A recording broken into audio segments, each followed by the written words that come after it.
Do I Do It? Go for it. Welcome to the Do I Do It podcast, episode 2. My name's Alayna. I'm Theo. We are very excited for this week's episode. We had an amazing guest. Theo, who was it? Nick. Our friend Nick, otherwise known as Now X. He is a musician. He's also a filmmaker, which we talk a little bit about. We've got floofies. Just keep talking. Oh, okay. Just good. So this is so normal. There's just a lot of hair on your mic. There. Go on. You're good. Thanks. Anyways, we talked to Nick, and it was an amazing episode, and we got into so many different things, from his experience growing up with music, his experience hopping into the film world, and basically what it's like now being a musician, what the behind the scenes looks like, what success looks like to him, and basically what's going on with his new EP that just came out and his tour that's happening now. He's on tour right now. He's on tour right now. In Germany. Yes. I think Germany right now. Yes. Yeah. So, pretty cool. We're very excited about this episode. So if you're in Germany, go and see Now X. Do it. And if you're not in Germany, then go to Germany. I was going to say hop on Spotify and check out his music. Yeah, that as well. Yeah, because it's really good. It's really actually good, yeah. really, really good. And I'm not just saying that because we had him as a guest, genuinely. No, yeah. Very good. Catchy. So I wake up in the morning typically with a song stuck in my head, and I've woken up I think 3 separate times with Now X songs stuck in my head. Which one? All Our Friends Are Falling Out of Love. That's so catchy. Super catchy. So catchy. Yeah. And In Two Minds. Actually. 2 Minds, the title track of the EP. In Two Minds, very catchy. Very catchy, both of them. Yeah. Yeah. So. Also regarding music. Oh, yes. I don't know if you noticed at the beginning of the episode. You definitely noticed. We have new music. Theo wrote, recorded, did the whole jingle, thing with our music. I did that. Theo did that. I usually don't play guitar. You've been picking it up. Well, yeah, no, I just never. That's the first thing I've ever recorded on the guitar. We're thrilled. So let us know what you think. We're not going to change it because we love it. So let us know the positive things that you think. It could evolve. It could evolve. Who knows? Anyways. But for now, we needed music for the podcast, so there it is. So there it is. Anyways, we should probably stop holding everybody up on this. Yeah, go on and watch the episode and enjoy the musical performance by Nick, by Now X. And it actually really does help if you subscribe, follow. I think it's follow on Spotify. We're still getting hopefully this week we can get our stuff out on YouTube and Apple Podcasts. I've talked about this on our Instagram stories, but I figured out the issues for both of them, but it's just a matter of getting it fixed now. So anyways, hopefully you'll be able to subscribe on YouTube soon. Yeah. Enjoy. Hi, Nick.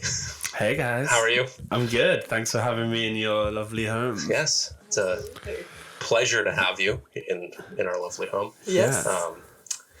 Yeah, this is a real treat. Should we start with talking about this beautiful gift? Yes, we love that. Thank you so much. It's so beautiful. Which camera? That one? Sure. Yeah, I don't know. You're the camera operator.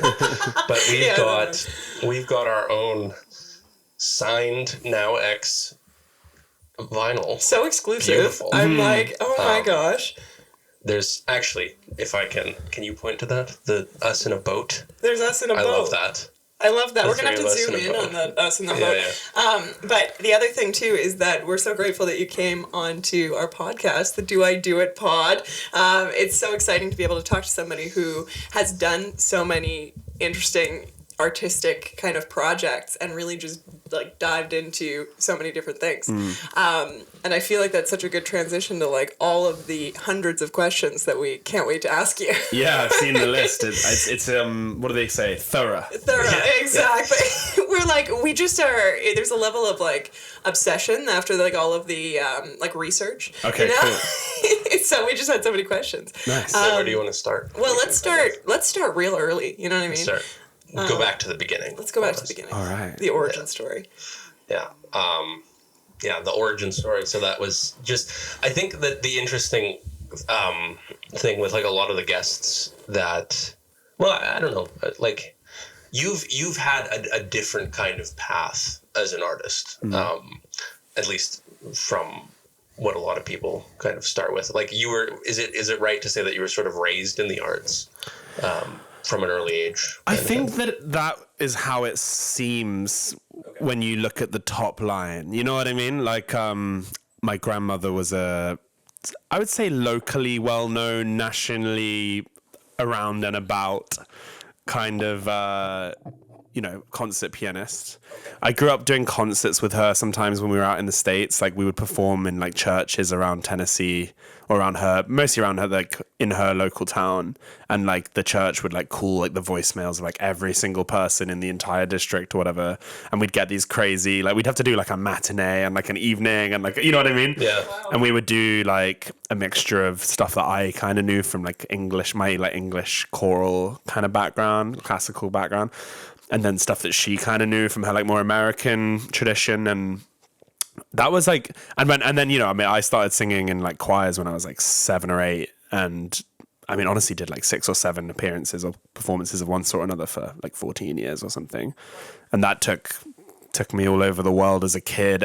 It was formative in a sense that I didn't need to have like, I never had like jobs growing up because I was like singing for like my like supper kind of thing, I was always like doing CD recordings with the choirs I was in when you get a little bit of money, which when you're a kid is like probably a lot of money. Oh yeah. You're like £50, oh my God, like, it's going to last me for decades. Oh yeah. I remember going to the mall with like 40 Canadian dollars in my pocket and I was like, okay, I'm going to be able to go get a smoothie, a piece of pizza. You're like, I might as well just buy the store. I know. I was like ready. Me and my friends would like 12-year-old us like just gallivanting around. But yeah, exactly. Like that. I mean, that would be so exciting and doing something that like, were you really passionate about it at the time? Like, did you kind of look at it as this kind of exclusive, like, oh, I get to sing and make money? Not really. No? I think I probably more so saw the sort of social downsides of it all. Like missing, like, we'd miss half the sports games, like the chorister kids, and we'd miss, like, I don't know, like, you were kind of others. Even though it was a music school, it was quite a big school. It was built around, like, the cathedral we were singing in, like, the choristers who were on the scholarships, like I was. Yeah. But you were, like, it was harder to be part of, like, the cool crowd. Right. And I think in general, it also probably inspired, like, a very competitive, quite dark, sort of toxic, creative, competitive energy in me at a very young age. Oh, interesting. Which combined with, like, I think maybe other factors, like, being half American, there's sort of an American ambition about like my household growing up, which I think affected me and my sister in very different sorts of ways. And I don't know, I think in a way a lot of the consequence or like result of all of that I'm sort of dealing with more now in my life, like the kind of the reflection on what did all that really do and mean for a kid at such a young age, like the professionalism required. Right. But also the responsibility. I was doing concerts around the world, like at 9 years old, Wow. I mean, we did like a concert in the Sistine Chapel for the Pope, I think I was saying last night. I mean, we did like quite extraordinary things. And I was sort of like the solo, like I was a sort of soloist and a sort of a leader within that group. Right. Because I think I just was like, just naturally, I just had this voice, like a big voice from a young age. Big kind of being the key word, like, which isn't always the right thing for that thing, but I just had like a very like dramatic big voice as a very small child. Yeah. So I would often get wheeled out to do the showy things, and like, so I was getting whisked off even just from like that environment to like do movie soundtracks and stuff when I was like 10, you know what I mean? Wow. And that more so, I felt like, oh, this is like kind of cool. And then that sort of developed into doing the Royal Opera when I was 13 as a soloist, which is like, there's a couple of roles for soloists in opera, and I was doing for children, and I was doing like one of those. Yeah. And that was like more like, is this what is have I made it? Do you know what I mean? I was like 13 and like I was getting whisked off from boarding school. Yeah. Each day to go and like perform to like 3,000 people a night, like in Covent Garden. Do you know what I mean? And like then going back to school, and that was the first foray in a way into like what life is a bit like now in terms of like stepping in and out of a different character, a different person, a different, like, performing the version of you that performs and the version of you that doesn't. Yeah. Well, and so kind of you touched on this a little bit, is that kind of disconnect of being able to have those connections with people your age or your peers or that kind of thing. Did you find that was something that made it kind of that character that you had to put on when you went to perform. Did you find that it was weird going back and forth when you did go back to school? How did that kind of work lifestyle-wise and relationship-wise? I think I've always lived within the characters that I'm playing at any one time. Like the freedom of that, but also I suppose like the kind of distraction, I don't know, I think because I've always had to play roles, I think since such a young age, I think I missed some of the formative part of like being a normal everyday person that can like get on in society in a certain way. Yeah. Especially when it comes to like interpersonal things. You know, I think, as I say, I'm almost more so reflecting on all of that stuff now and seeing the lay of the land now. I think I maybe didn't realize at the time how much I was sort of hiding in escapist things like art massively. I mean, like from such a young age, I kind of always felt like on the outside, like at school. And I was at these like traditional schools where with a very certain type of people, and I could fit in well enough because I've always been charismatic. Yes. I've always been able to like be like fun, I think. But you're always also kind of like a threat. And I always felt like I was threatening to the people around me in some way. Okay. So like a social chameleon, but at the same time, like there's almost this view of who people expect you to be. I think so. Yeah. And I think like if you're an artist like that, sometimes it doesn't really matter how successful or well known an artist you are, because the sort of behavioral tendencies can like become, I don't know, so present in such an early way, like regardless. Right. So like you are, even if you know, you might be famous within the group of 10 of you in your boarding house because you're that, right. and you fulfill that role, and then you might step into that being like the whole school, and you kind of whatever. It's not even about the exposure so much as about like the role that you play within that, and your feeling, I suppose, of like acting out against that environment, which I always felt like I didn't really fit in, but I was capable of fitting in because I've always been so good at playing characters. So I was sort of capable of like retreating into myself, retreating into art, and being happy with that, and then like trying my best to survive on the other side of things and just keep going and try and be a person who like can fit in and be likable and whatever. But I've always found that like divide like a very present, like emotional and sort of behavioral element in my life. Yeah. I think that's one thing that, I mean, Theo and I are very curious about this in terms of an artist's life, is the way that you perceived what an art career could look like, especially in formative years like that. And I feel like you do have a very unique story that way, because of the fact that you did grow up touring and growing up with your grandmother being a concert pianist and that kind of thing. So, I mean, did your parents look at it and kind of teach you in a way that you had these possibilities of an art career, or what was that? Were there conversations around that, or what did that look like? I think that my mum spotted it because of those things, but I don't think it was like we were growing up in an environment where the arts was like everywhere at all, to be honest. Right. Like my parents met because they were both bankers in London in the 80s. Like it wasn't like they were like, you know, conductors in like rival symphony orchestras. Right. Yeah, I mean, like, could you imagine that movie? Yeah, we should talk about making that. But like, so and I think that like there's a piano. I grew up in like a hotel. I don't know if you know this, but like I grew up. My mum ran like a 10-bedroom, like sort of like a B&B on steroids. I feel like every time you tell me something, I'm like, what? Yeah, I know. You like open up a new box, and I'm like, I have like 100 more questions. I know. I think that like there's a lot of layers. But me and my sister, like my family, grew up in this sort of environment where there were always like people around, and like it was this sort of like, as I say, like a B&B that had like lots of rooms. Wasn't technically a hotel. There was no bar, for example, but there was like breakfasts and all this stuff, and there was like a big piano in like the big room where all the guests would gather and stuff. And so I used to get like wheeled out to play for like hen parties and stuff. Wow. Like, which is a whole other thing. Oh my gosh. But which is why I still kind of have that, like, I don't know, there was like an element of like performing monkey about it all through my entire childhood, even to now. I mean, to some extent, like people, you know what it's like. People, I was like, oh, you know, play a song for it. And it's like, but no, I mean, getting sidetracked. But I kind of grew up in like that sort of environment, and like there wasn't really. My parents were like corporate, really. My mum was a very good flautist, like till a certain point, but then kind of just gave it up. Right. So I didn't grow up in like an artsy household. Okay. Like I don't even think my mum particularly like even really like if she listens to music, it's Now X basically, wow. or it's Miley Cyrus. Weirdly, I think that's kind of like there wasn't. And my dad more so. My dad's into music. Yeah. And like he got me into like Zeppelin and like kind of Guns N' Roses. He was quite a big fan of. And like Muse, some sort of like we kind of both discovered at the same time. So he used to take me to guitar lessons on like a Monday night in like 25 minutes from where we lived, and so we would like listen to stuff on those trips and talk about music kind of because he was just like a bit of a rock and roll fan. Like I think he wished he'd have been like a drummer in another life kind of thing.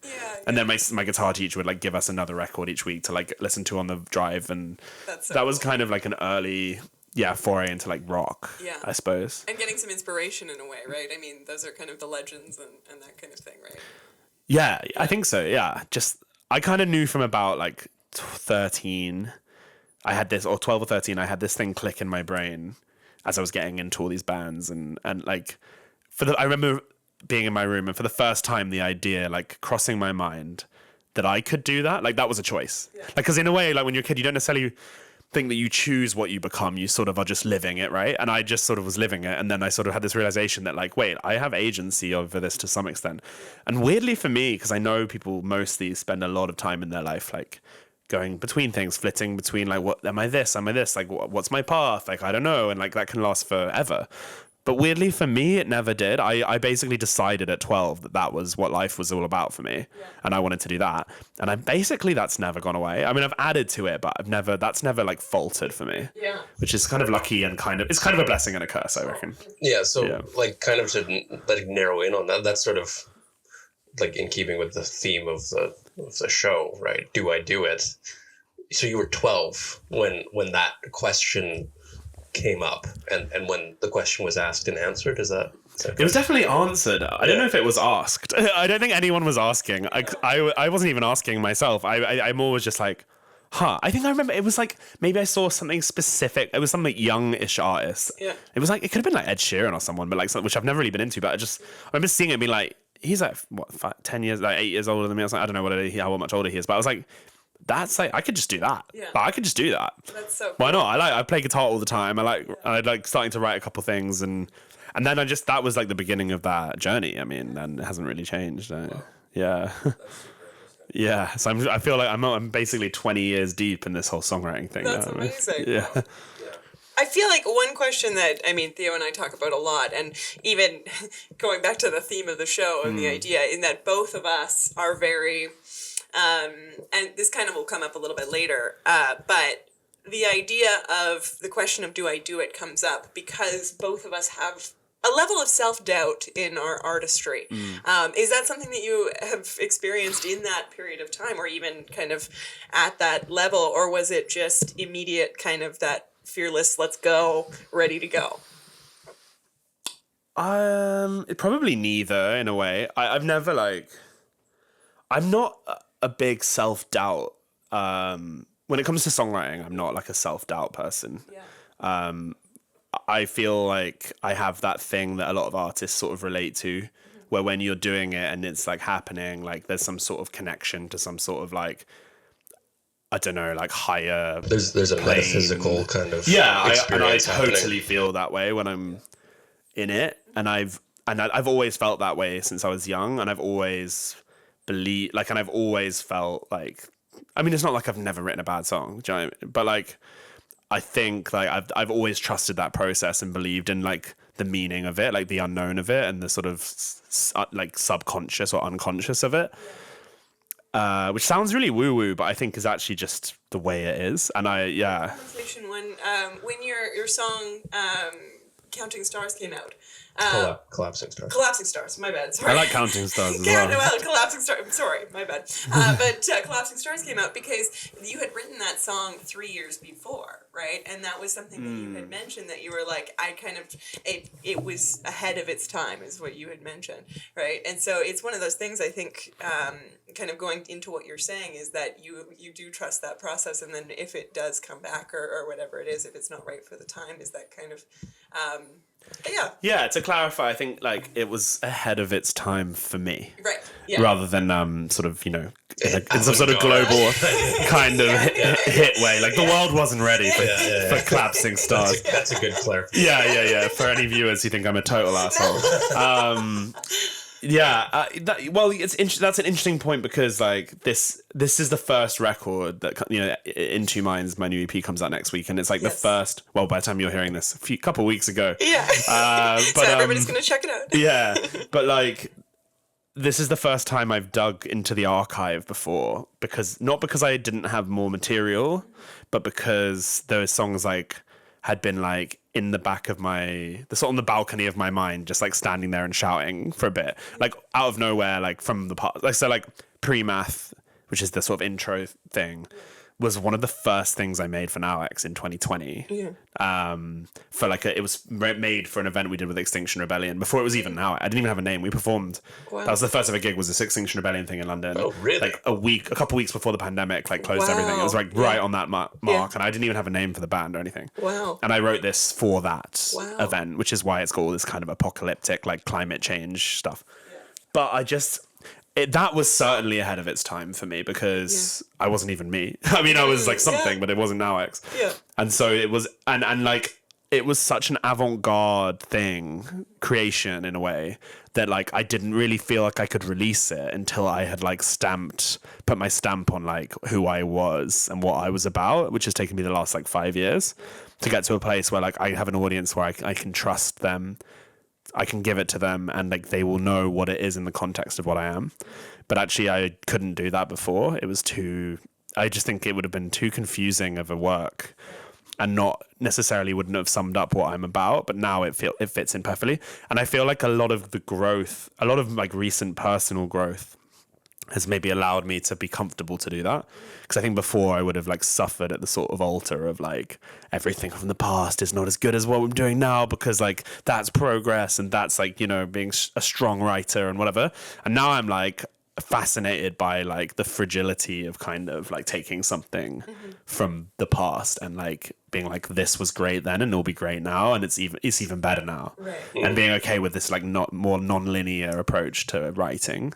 So yeah, Collapsing Stars was similar. It was more so in the middle of like the NowX journey. Like it was a couple of years ago, but again, I produced it at the time and then just didn't release it because like just the world got in the way and other things came about, other songs, just whatever. And then it was great but actually a lot of artists do an album every few years and actually like are always diving back for things like from 3 years ago for the album that worked. You know what I mean? Like time is kind of irrelevant, really. It's more just like, what's the message and how are you curating this like body of work, even if it's an EP? Yeah. And these things just started to slot into it. Yeah.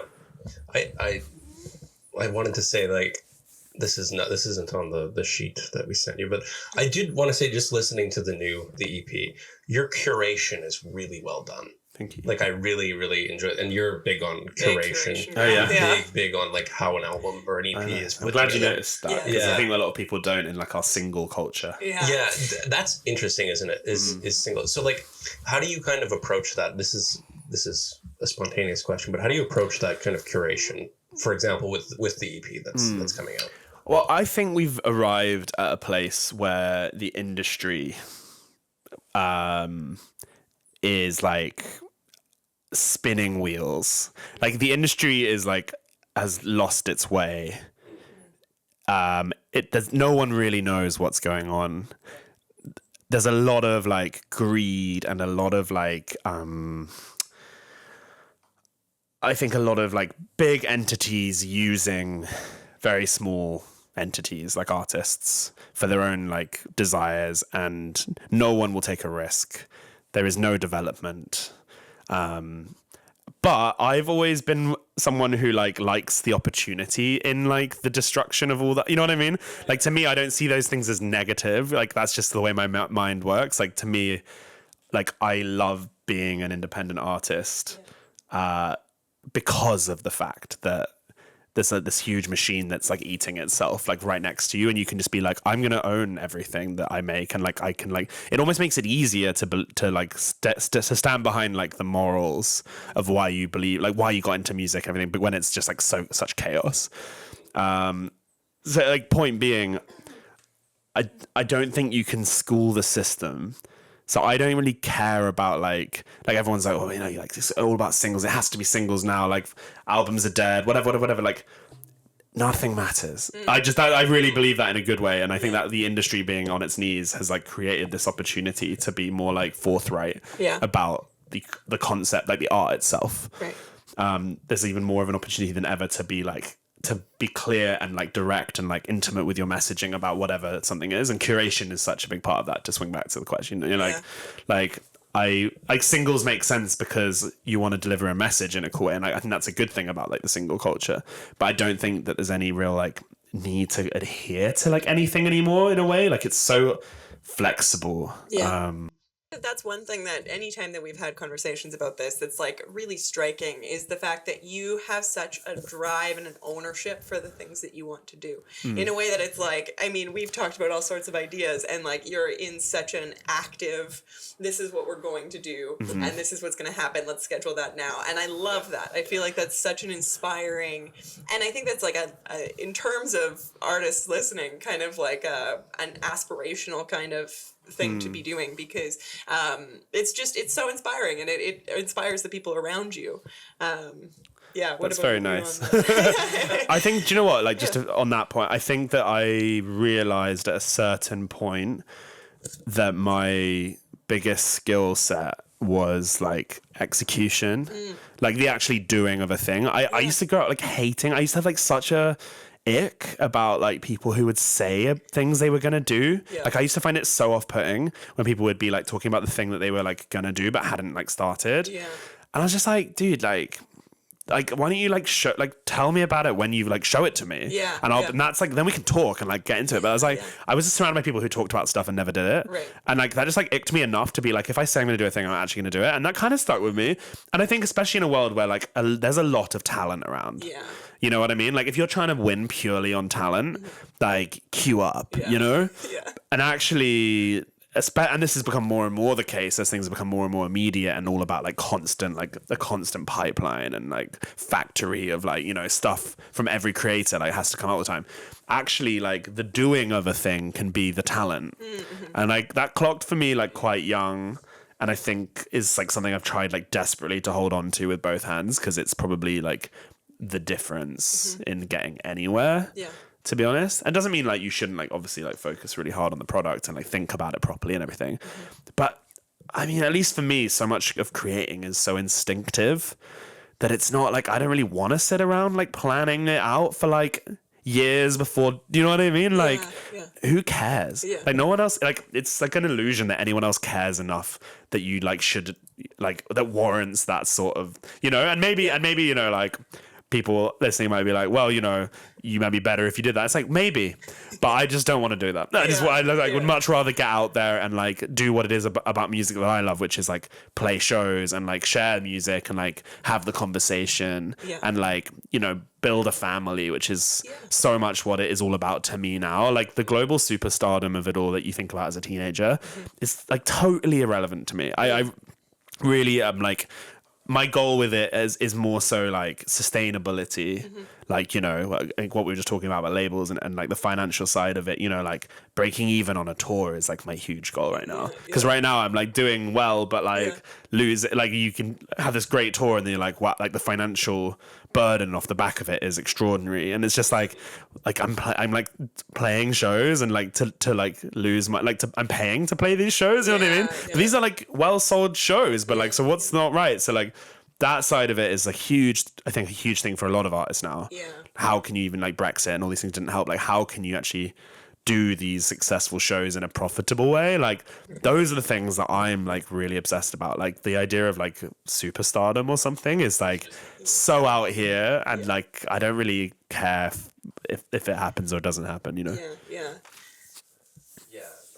have a few things that I'm trying to develop. So okay, well, I do have a filibuster, and I'm gonna come up with. Well, I do have a question in terms of the way, because you had brought up a little bit about before you were Now X and before Now X kind of came into being. And so what was that process like, kind of developing that project?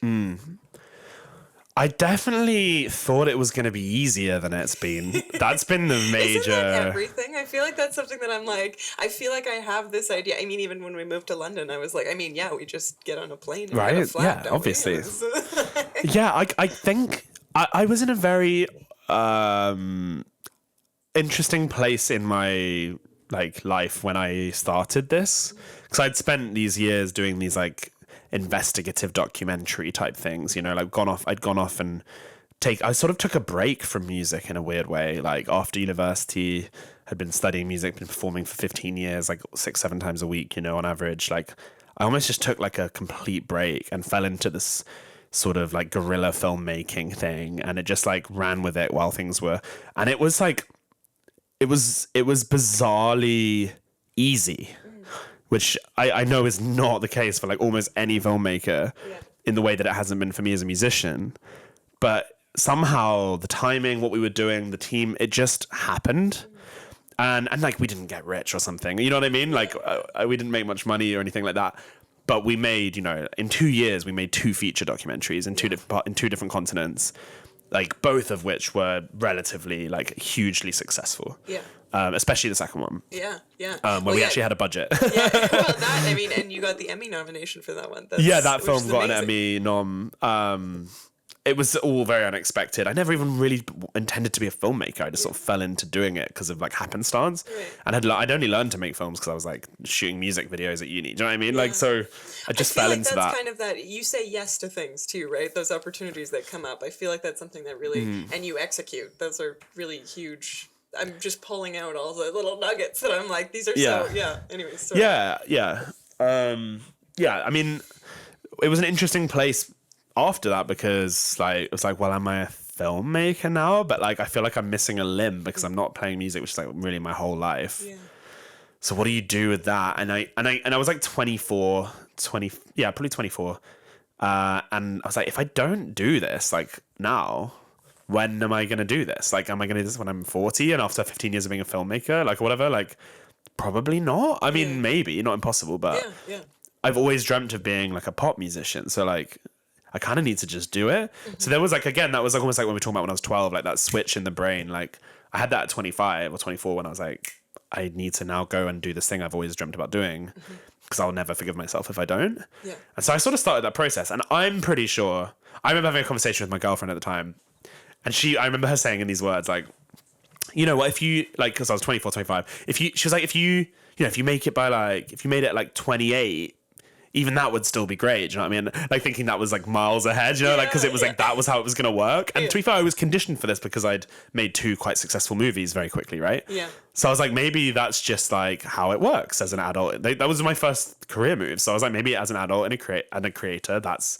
how it is. You know, you go out and you do the thing and you get successful with it. And like, you know, I wasn't that naive, but I thought that it would be easy because I'd had this like run of, you know, like opportunities go my way.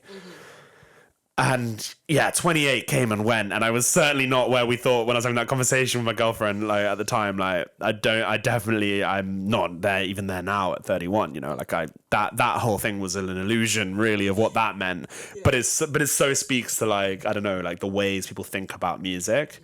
And I do think maybe one of my advantages is that I really am in it for like the community, for the love, for the art, for the like, because I just couldn't live without it. And I do see artists come and go around me in these spheres, you know, in like London or wherever. Like there are a lot of people that are like very transient with it, you know, and I think they have that same mentality. Like by the time I'm 28, I'll have made it, whatever. And whatever made it means, I'm sure we'll talk about that in a bit. But like, I definitely am in it for the long haul.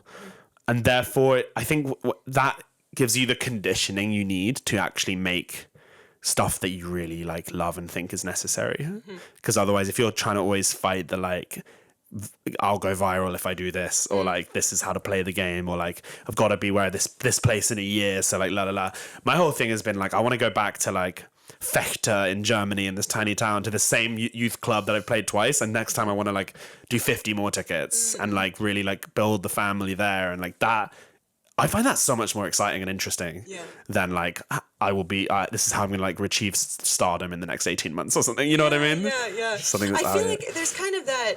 I think it's some sort of cliche anecdote, but it's that kind of, if you are going to go ahead and be an artist, it has to be something that you would do if you wouldn't get paid for it. You know what I mean? It's that thing. I mean, obviously you have to be able to live.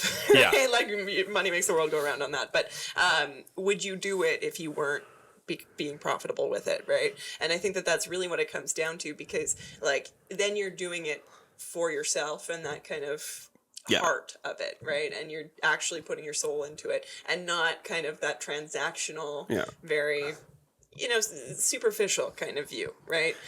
I think a lot of people think that you're think I'm crazy because like, the harsh reality of this, like I'm six figures, like multiple six, like not multiple six figures, but I'm like very much six figures in the red on this whole thing in the last few years, I've only been able to do that because weirdly this career I never thought I would have, this film thing, has enabled me to support it with something else that luckily, like, especially the corporate commercial, this sort of commercial side of it, like something that can, like, it's like enough well paid that it creates enough time to even do it. That has been like the major achievement for me as an artist, has been supporting myself with something artistic or creative in some vague way, even if it's for a brand or a fashion thing or something that's like a little bit like not aligned with like what I do now and what I want to be doing with my time. But like, I've found a way to largely get by and risk that money. And so like the reason people think I'm crazy is like, I'd probably have a house, if I hadn't done this. Right. I would have like stability. I'd have whatever stocks and shit. You know what I mean? Whatever government bonds are, I would have them. I would have all of them. No, like I sometimes envisage the life I would have if I hadn't done this. Wow.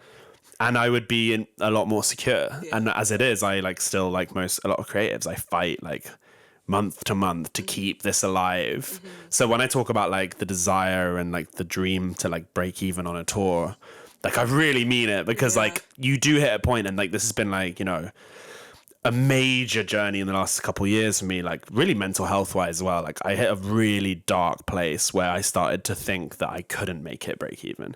And like, therefore it was inevitably going to have to be forced to stop unless something changed. Wow. And like, I've pulled myself out of that really bad place in my life. Like I'm sort of still getting out of it, but like pull myself out of that place, by, like forging forwards and like trying to cut the costs as much as I can. And I think that's probably something that like the fan base like have no idea. You know what I mean? Like it all seems fun and games, Well, and I think that transparency, that openness that you have talking about it is something that is so huge for people to actually know about the lifestyle. I mean, it's not something that, because especially with social media and like that kind of thing, it can look very much like this very glamorous kind of like, you're going to go on tour, you're going to be like screaming fans around you and that kind of thing. You get your merch in, it's so exciting and that kind of thing. But the dollar signs still have to happen, right? And it's amazing that you've been able to be self-funded that way because of your projects, which is like huge, right? But I think that that's something that people need to be aware of, because there is, especially financially, a shame element that people have, and they'll stand behind that, especially if something isn't breaking even or whatever it comes down to, is that then I think that, I mean, I've certainly felt this way. If I've spent money on a project and it hasn't, turned around that I want it, like the way I wanted it to, then there's a shame element of, why didn't I put it in the black, right? Why wasn't I able to, make it profitable, right? And I think that that's something that being able to be open about that as an artist, and kind of in a realistic sense of the behind the scenes of what that actually looks like, is so valuable and so important. I just want to say too, like, I think that that's just such a, like, we're going to have to highlight that. What you're talking about with this. The mental health side of it, especially. I've found, like, because I do a lot of writing, like poetry and short stories and fiction sort of stuff. And the amount of times, and I've talked to you about this, the amount of times that if I'm like sat in, the house and working on writing something, the amount of times that I've like come away from that, and maybe like I've produced something that I'm really pleased with, like a poem or something like that, and just left that feeling like, wow, I'm like well, Alayna's working, she's making money, she's supporting our, buying our groceries and that. And what did I do? I wrote a stupid poem. That's love, man. Yeah. That is love. Yeah. But I feel like that's something that artists deal with, is because like that poem didn't make me any money. And so Sure. therefore I'm like, the amount of times I've had this imposter syndrome of being like, well, am I the artistic, whatever creative person, or am I that freeloading like boyfriend who's stinky and doesn't contribute and There's whatever. time for both, man. Yeah, but like It's a thin line. yeah. Well, sometimes maybe I've been accused. You contain multitudes, Theo. Don't do yourself down. It's funny, like two realities can be the same at the same time. Okay, all right, I'm getting the message. Thanks. I'm joking. I'm joking. No.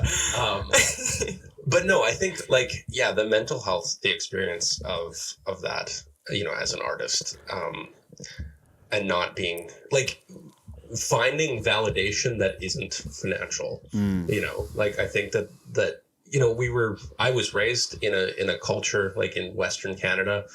There's a lot of great things about it, but the culture that I was raised in and you were raised in is very much like, what's your paycheck look like? And that's the measure of whether or not you're doing something worthwhile. And which is certainly not limited to Canada, I'll tell you that. Yeah, for sure. Exactly. Yeah.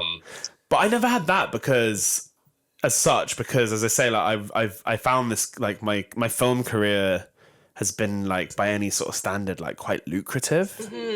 But I've never felt that way because every tiny inch, every penny of it goes into like all these financially risky like music things all the time.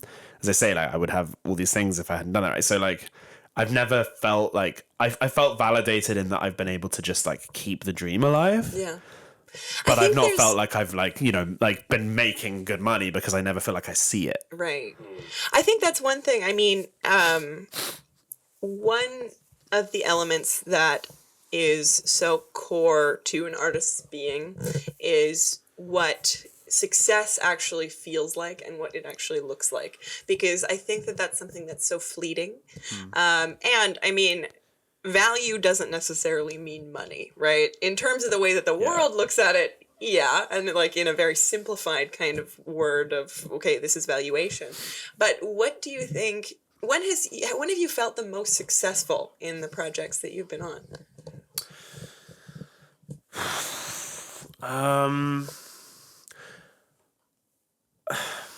I don't know. I think like there's a sort of like cliche, about like ambitious people that like the goalposts always move or whatever. Yes.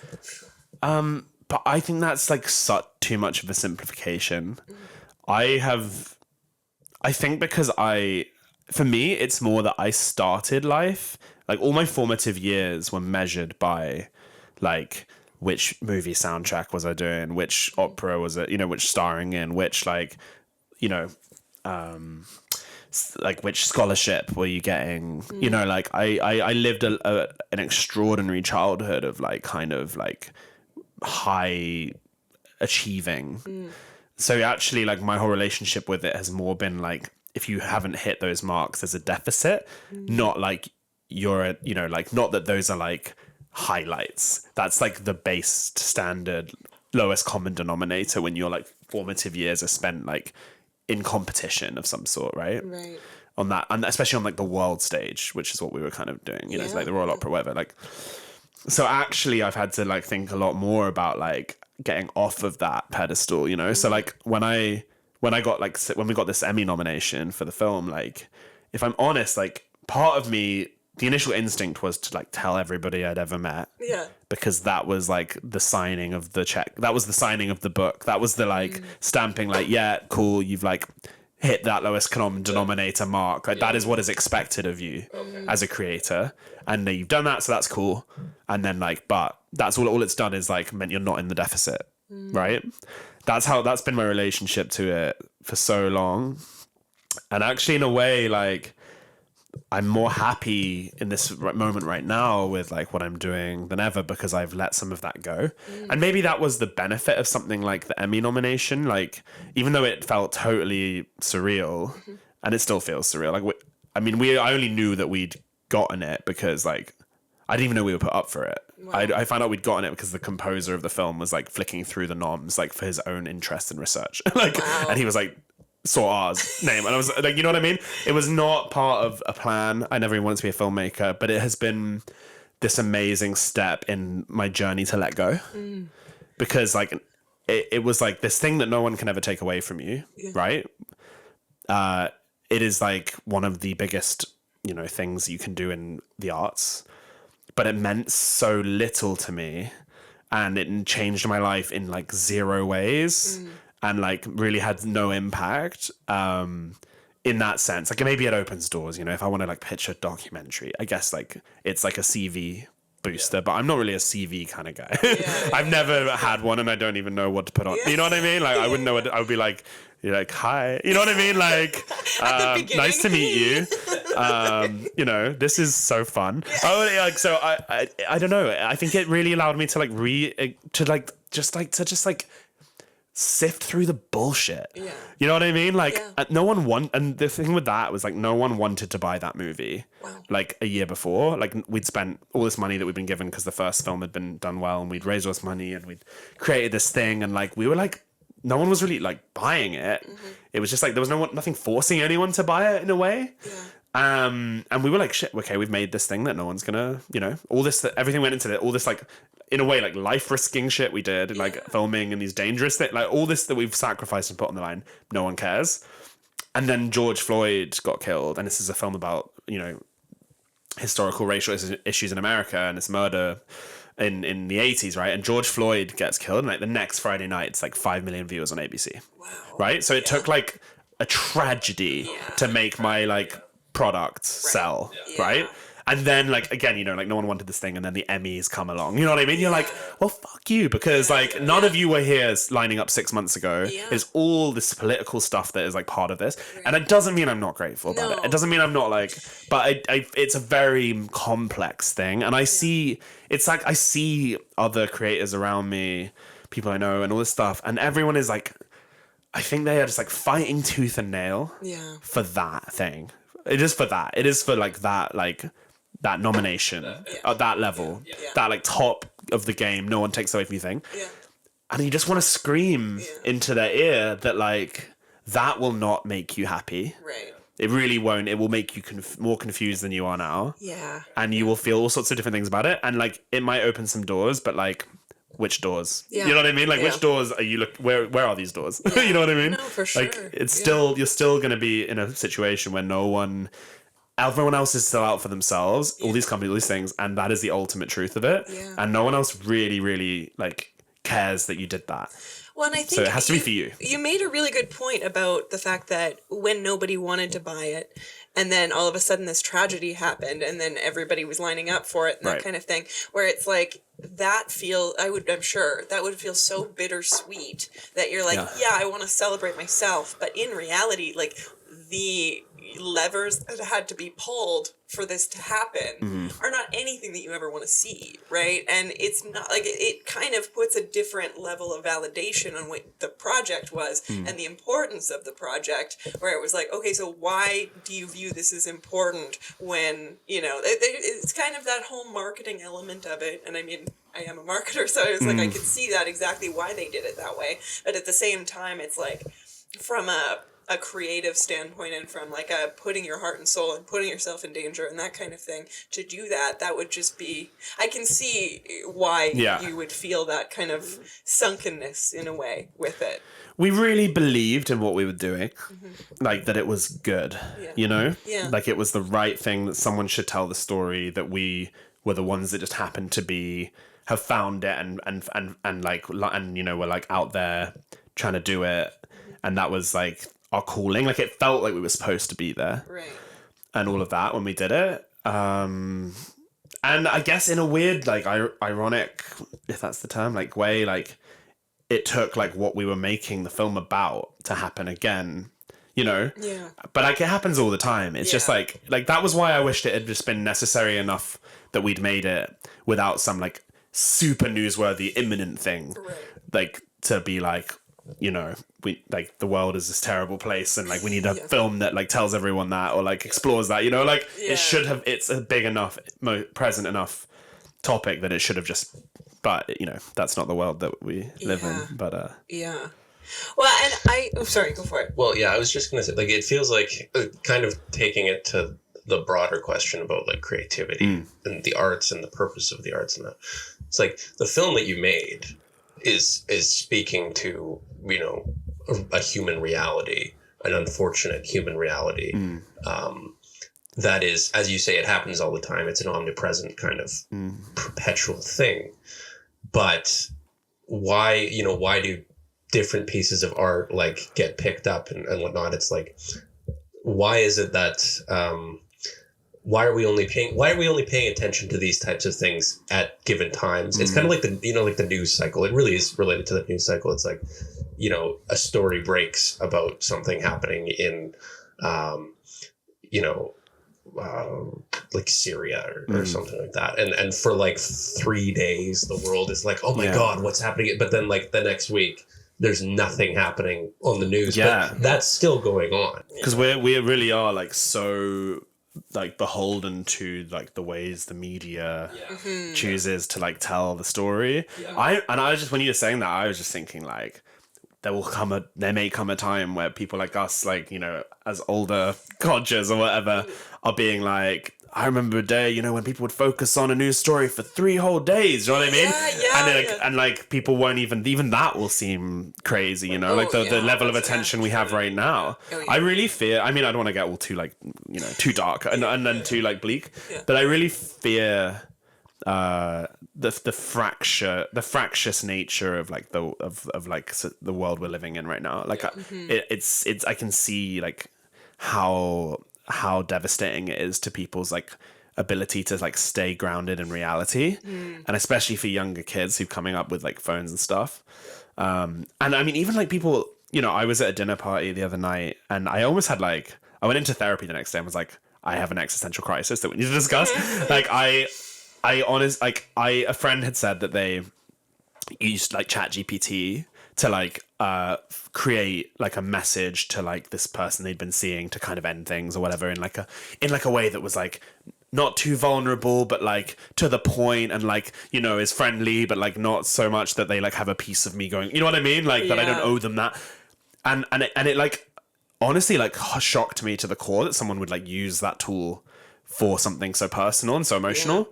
And then but that wasn't the main problem. It was that everyone else around the table said that they did it as well. Oh wow. And then maybe that was just like the room, not every, like maybe there was, you know, it was a fair few people at the table, but like a bunch of people were like, yeah, like I do that, la la la la. And I was just thinking, I was like, this is like deeper than I realized. This is like, and there's someone at that after I was like, oh yeah, you don't use chat, because I don't use it. They were like, oh, you don't use ChatGPT, like you should try it for like songwriting, like it'd be like really, really, you know, like really interesting. And I was like, I would rather like curl up and die.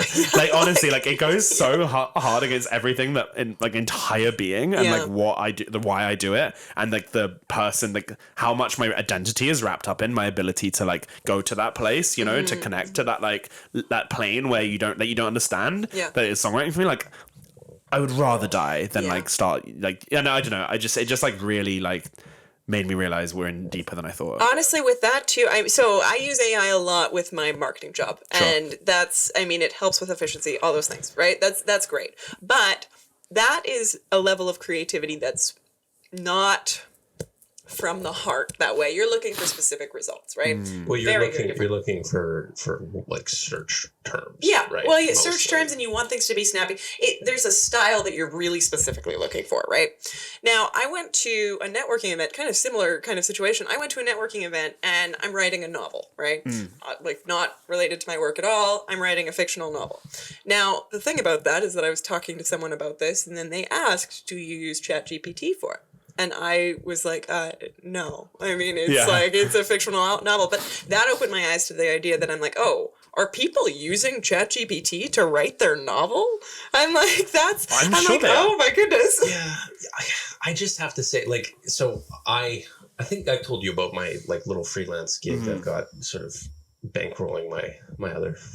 You know, like, Well, you've something's got gonna- your films, I've got this. You know what I mean? Somebody's Yeah, got- you're somebody's talking got about the it like bill. it's OnlyFans, and I love it. Like everyone on this podcast thinks it's OnlyFans. Well, it's I mean, partly because I just said it, but That's why. feel That's like- why he had to it's put like socks name on it, Theo. before. Why don't you? Like Yeah. just this mysterious side gig, like well, it's I do like I train AI. Yeah. Like for Yeah, money, yeah, you know what I yeah, mean? yeah. But I So- feel like it's some kind of dirty thing. Hey, we're Anyway, all training AI all Yeah, the time. all the time. Yeah, the Yeah. captcha, whatever. It's like twist those. Not to take away from your- Yeah, yeah. But no, but I mean, you're getting paid for I it. get I'm paid just for yeah. it, so that's it's Yeah. whatever. We're just Hopefully. being used. Yeah. But no, I have to say, like from working with a lot of these models and like understanding how they function in that, and then also like feeding prompts to it that are like related to like writing poetry or something. And I say this with like I have a master's in English, and Yeah. so I've done a lot of like critical analysis of poems. Like they can't produce things that are even remotely close to like something of like a high school kid could write or a secondary school kid could write. Like it's garbage. Like it's really terrible. And the thing that scares me more is not, is AI going to produce something that's indistinguishable from human creation? The thing that scares me is, are we going to come to a place where we can't distinguish because we're so like Like the Turing test. we're so distantly like connected to the way I'm talking from the literature point of view, but like, is it gonna come to a point where like you show someone a poem and you're like, what do you think of this poem? They're like, this is a beautiful poem. It's like, it's actually not. Like it's actually written by AI and it's shit. Well, this is I mean, that I suppose is like the idea of like value, right? Like, is it beautiful? Like, does the beauty come from like actually just from the words in the order that they're used, or from like the idea, the sentiment that somebody felt compelled to say it at a certain time for whatever contextual reasons? Yeah. Like, is that because to me maybe that is more the beauty in the poem, like the story around it that exists, the human story around it that might exist, not just the way they like phrase a cool thing, right? Yeah. I mean, which goes so much into what we're talking about music and like the messaging around a project. And like, I mean, in a way, in a full circle way, I think so much of like what In Two Minds has been about for me is like that fractious thing, not just like the fraction, but the sort of divide between like me and like the character of like Now X that I've sort of created, I suppose, alongside me. And like, so often I'm like lost in between, but also just like the fractious nature of the world. Like the whole like hook line in that song is like, I've only got one shot, but I'm in two minds. Oh yeah. Like that's the whole idea. And I think actually like, even though I wrote it in a very sort of like frivolous, like left brain, right brain, like fun, sexy concept kind of way, actually I think stumbled onto something like much, much bigger that we're sort of all facing at the moment. Like I've only got one shot, but I'm in two minds about like, and we're all like so lost between all these different things and caught in the gaps in between, and that's kind of like what that's all about. And I feel that way about AI as well. That song is an excellent kind of like snapshot of what we're talking about in a way. In like the left brain says that the back and forth and having, and the left brain being sort of the logical kind of marketing sort of like practical side, right? Like the how much money are we going to make, how well marketed is this, and then the right brain being like, I'm fucking gonna be creative and do like whatever I want to do, this thing, and I don't care about the logistics of it. Exactly. But then needing to kind of like harness those two things together. Yeah. Even, and maybe like, do you find like, is it saying that those two realities are kind of like polarized against each other? Or I think it's speaking to like the ways that like people are now expected, especially artists, to be like so many things, like it used to be that you could just be a songwriter that turned up and played the show more or less, now like, and this is not just for artists, but like now you're expected to be a genius marketer, a filmmaker, a content specialist or whatever, you know what I mean? Like, and then be able to like pull together all the budgeting and like the finances for like your own tour, because no one's going to pay for it. And like you're expected to just do all those things and be all these things for everybody. Like there's a lot of pressure to be a lot of things, like for even for like the fan base, or for like, you're the ways in which you're supposed to communicate on so many planes simultaneously. That's also what it's about. Like I've only got I've got this one shot to like hopefully be this thing, but like I'm caught in between like all these thousands of versions of the person I could be at any one time to like try and achieve that. Yeah. I get lost in that more than anything. Like you've got a message, you've got a thing to say, but like how and where do you say it? Is it an email? Like is it newsletters, or like, you know, is it like on like 12 different platforms, like in different like crops and shit, you know what I mean? Like is that what messaging is all about? So that song is just I suppose like a sort of pastiche, but like also just a kind of like sort of, I don't know, a rumination on like that complexity of like being caught in between. Yeah, but I love that when I listened to it. I mean, that was one thing Theo and I talked about, is we were like, that is so perfect in terms of the way that even kind of coming back to that question of the do I do it question. I feel like a lot of people find themselves in that, right, where they have this logical kind of, it's almost like that two-way conversation with your brain, right, is that you've got two different people up there and Right. like what is going on, and then how do you decide what's the right call at that point, right, and how do you kind of move forward in the way that you're going to look back and be like, this is exactly what I wanted to do, or this is how I wanted to show up, and how do you know what's real at that point too, right? Like, how do you know what you really want? Yeah. I don't know. I think that's the journey of a lifetime. That's the journey part, right? Yeah. For me, and I think everyone has that in different ways. For me, so much of that has been like, more recently, like, who am I if I'm not this? Like, you know, like that was what was so hard, like that difficult time I talked about, like mentally, like sort of with depression and everything, was like so much, I think, built in, like was so much curated by like this difficult, I don't know, like question about if I can't do now X anymore because I can't afford it, right? Like that was the big thing. Like, then who am I? You know what I mean? Like so much of what I believe in and who I am and is wrapped up in like those songs and my desire to like, you know, get in like a sweaty club and just like scream them out. And like, if you don't have that outlet and you don't have that as people who, if you're not that to people, then who are you? And I suffer at that because I've been in performing since I was so young. I've always had to be that. I've not really like, so like sometimes the question of who I am, and that was what's so difficult, and there's no answer to that. That is the journey of a lifetime. I mean, like the answer to that question. But I remember we were chatting last night about, and you had a really wonderful kind of like sort of, not a metaphor, but this image that you put in my mind of like when that, you know, you're about to go on tour. When we're filming this, when it's released, you'll probably be on tour. I think night number 2. So that's great. But this idea we were talking about of, you know, the last show, the last date, the last note, you play the last note, and then what, right? Like, and you were kind of talking about like going into this world where you were putting on a character, you know, we were talking about that at the beginning, and then like you enjoy that experience, and not only do you enjoy it, but you have to be in it for the tour to work, for the show to work. And then that last note and the crowd, you know, the curtains fall and the applause stops. And now you're Nick again.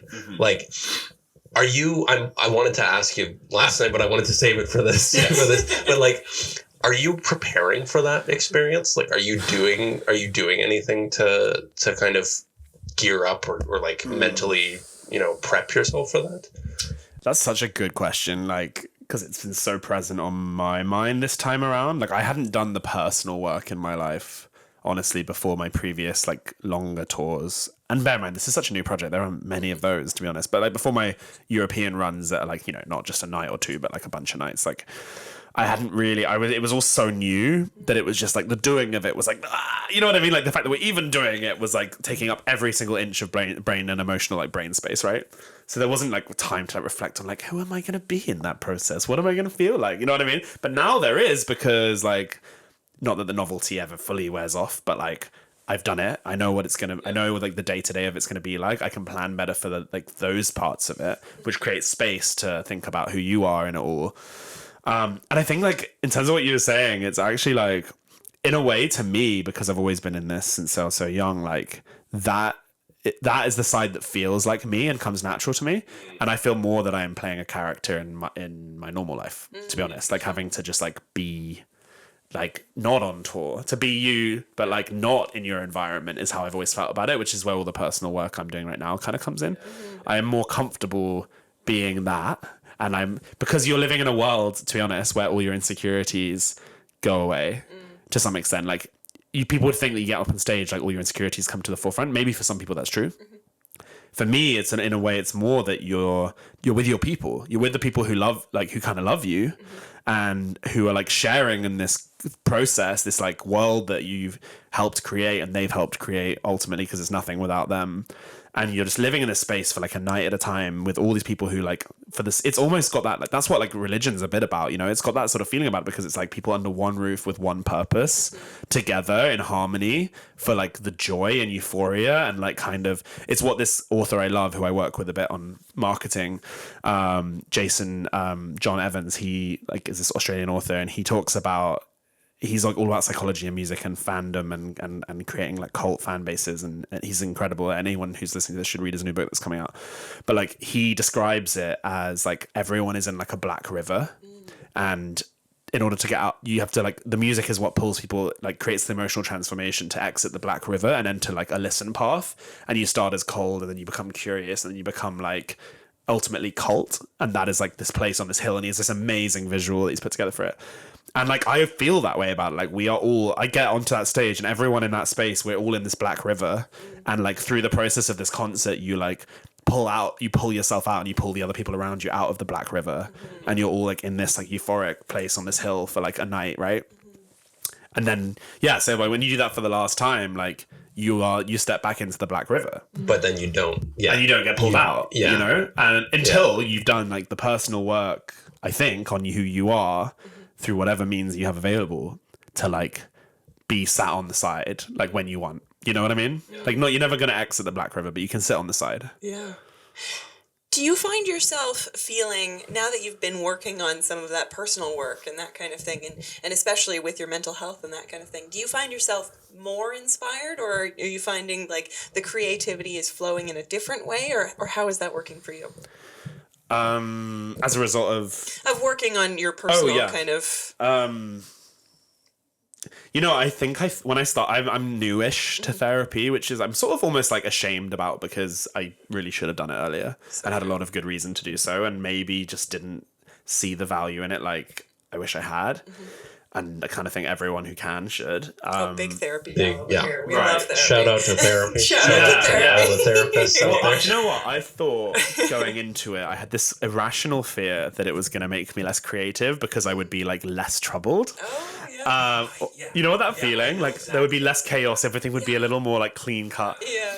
And actually, I think if anything, it's the total opposite, because it's actually the ability to see things from different perspectives in yourself, which that brings naturally, allows you to be like way more like sophisticated in your viewpoints and perspectives on like the problems in your life, or the things that have heat or tension that you're trying to bring to the surface. So actually, in a way, it's almost like a creatively inspiring process.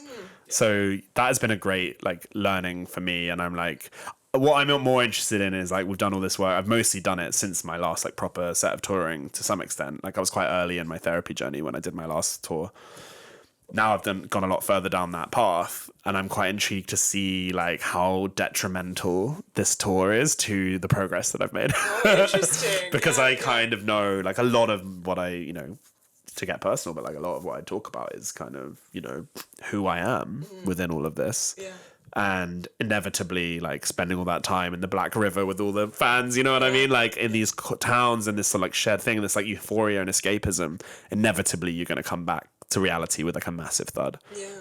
And I think especially as someone, it seems that, I mean, you take on that persona that you're in, right? And so you really live in that reality, right? And like you live in the reality of, now X is who I am today, tomorrow, for the next 22 days you have, right? So this is your tour. Yeah, like a few weeks. Yeah, so it's like that's an incredible amount of time, and that can be very, I feel like you're right, kind of transformative in the way that you see yourself, and when you look in the mirror, that's kind of, and it's double any length of tour I've ever done before. Oh wow. So like, because 10 days is the longest I've done in one like European stint.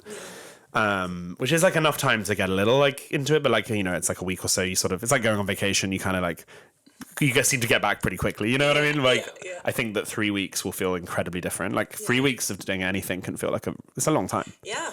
And so to lighten it a little bit, what do you do? Let's get out of the river, peeps. I'm like, okay, what do you do when you're not performing on tour? What is your kind of like when you wake up in the morning? Do you sit and have coffee? What is it? What does that look like? I find mornings difficult. I do sit and have coffee. Yeah. I feel like that's a requirement. I mean, I have to get up and have coffee. So. Yeah, I used to be a very like sprightly morning person that had like a lot of. I used to be very chemically different. Like I used to be like, as a kid, I always used to think like, oh, I'm so lucky. Like I feel like I get up and like I'm like, woo, you know, like let's do the day. You know what I mean? I like, was the same way. I woke up at like 5 a.m.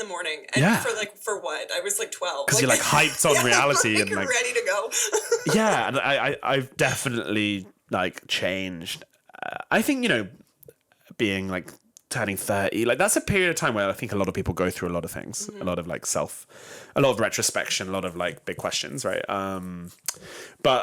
Yeah, so I mean I don't know. I mean I'm usually just work a lot because I'm in this, you know, like conveyor belt of like paying for these big tours, and you know a lot of the touring costs are before any ticket money ever reaches me, which can take a long time, and you don't know what it's going to be, right? So I know what the costs are going to be because you know it's this per night in advertising and this per night, and like so I'm like, well, I've got to find all this money somehow, so like I'm going to take on like as much as I possibly can, like work wise, which usually is often like creating films for people, commercial stuff, editing for different companies. You know, I do a lot of different things to just like, you know, basically to finance it and not like, you know, go under. So I'm a bit of a like workaholic, although like I've never really felt like that term like is very accurate for me, but just because I don't feel that way about work. Like even if I'm editing something for someone, like I generally find like it's not bad work, you know. Right. Yeah. I'm not like stocking shelves, and I've been really fortunate with that.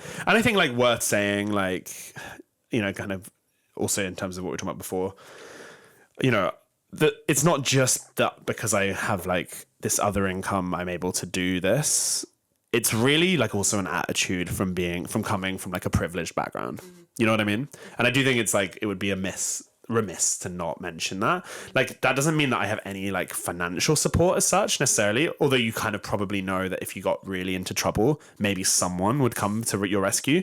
But that is such an enormous like psychological hurdle that like people who are come like from a certain background naturally just are able to jump over without even necessarily thinking about, which is probably the biggest hurdle for so many people to even do what I'm doing. And I like want to mention that because I'm like very aware of it and I'm not shy about it.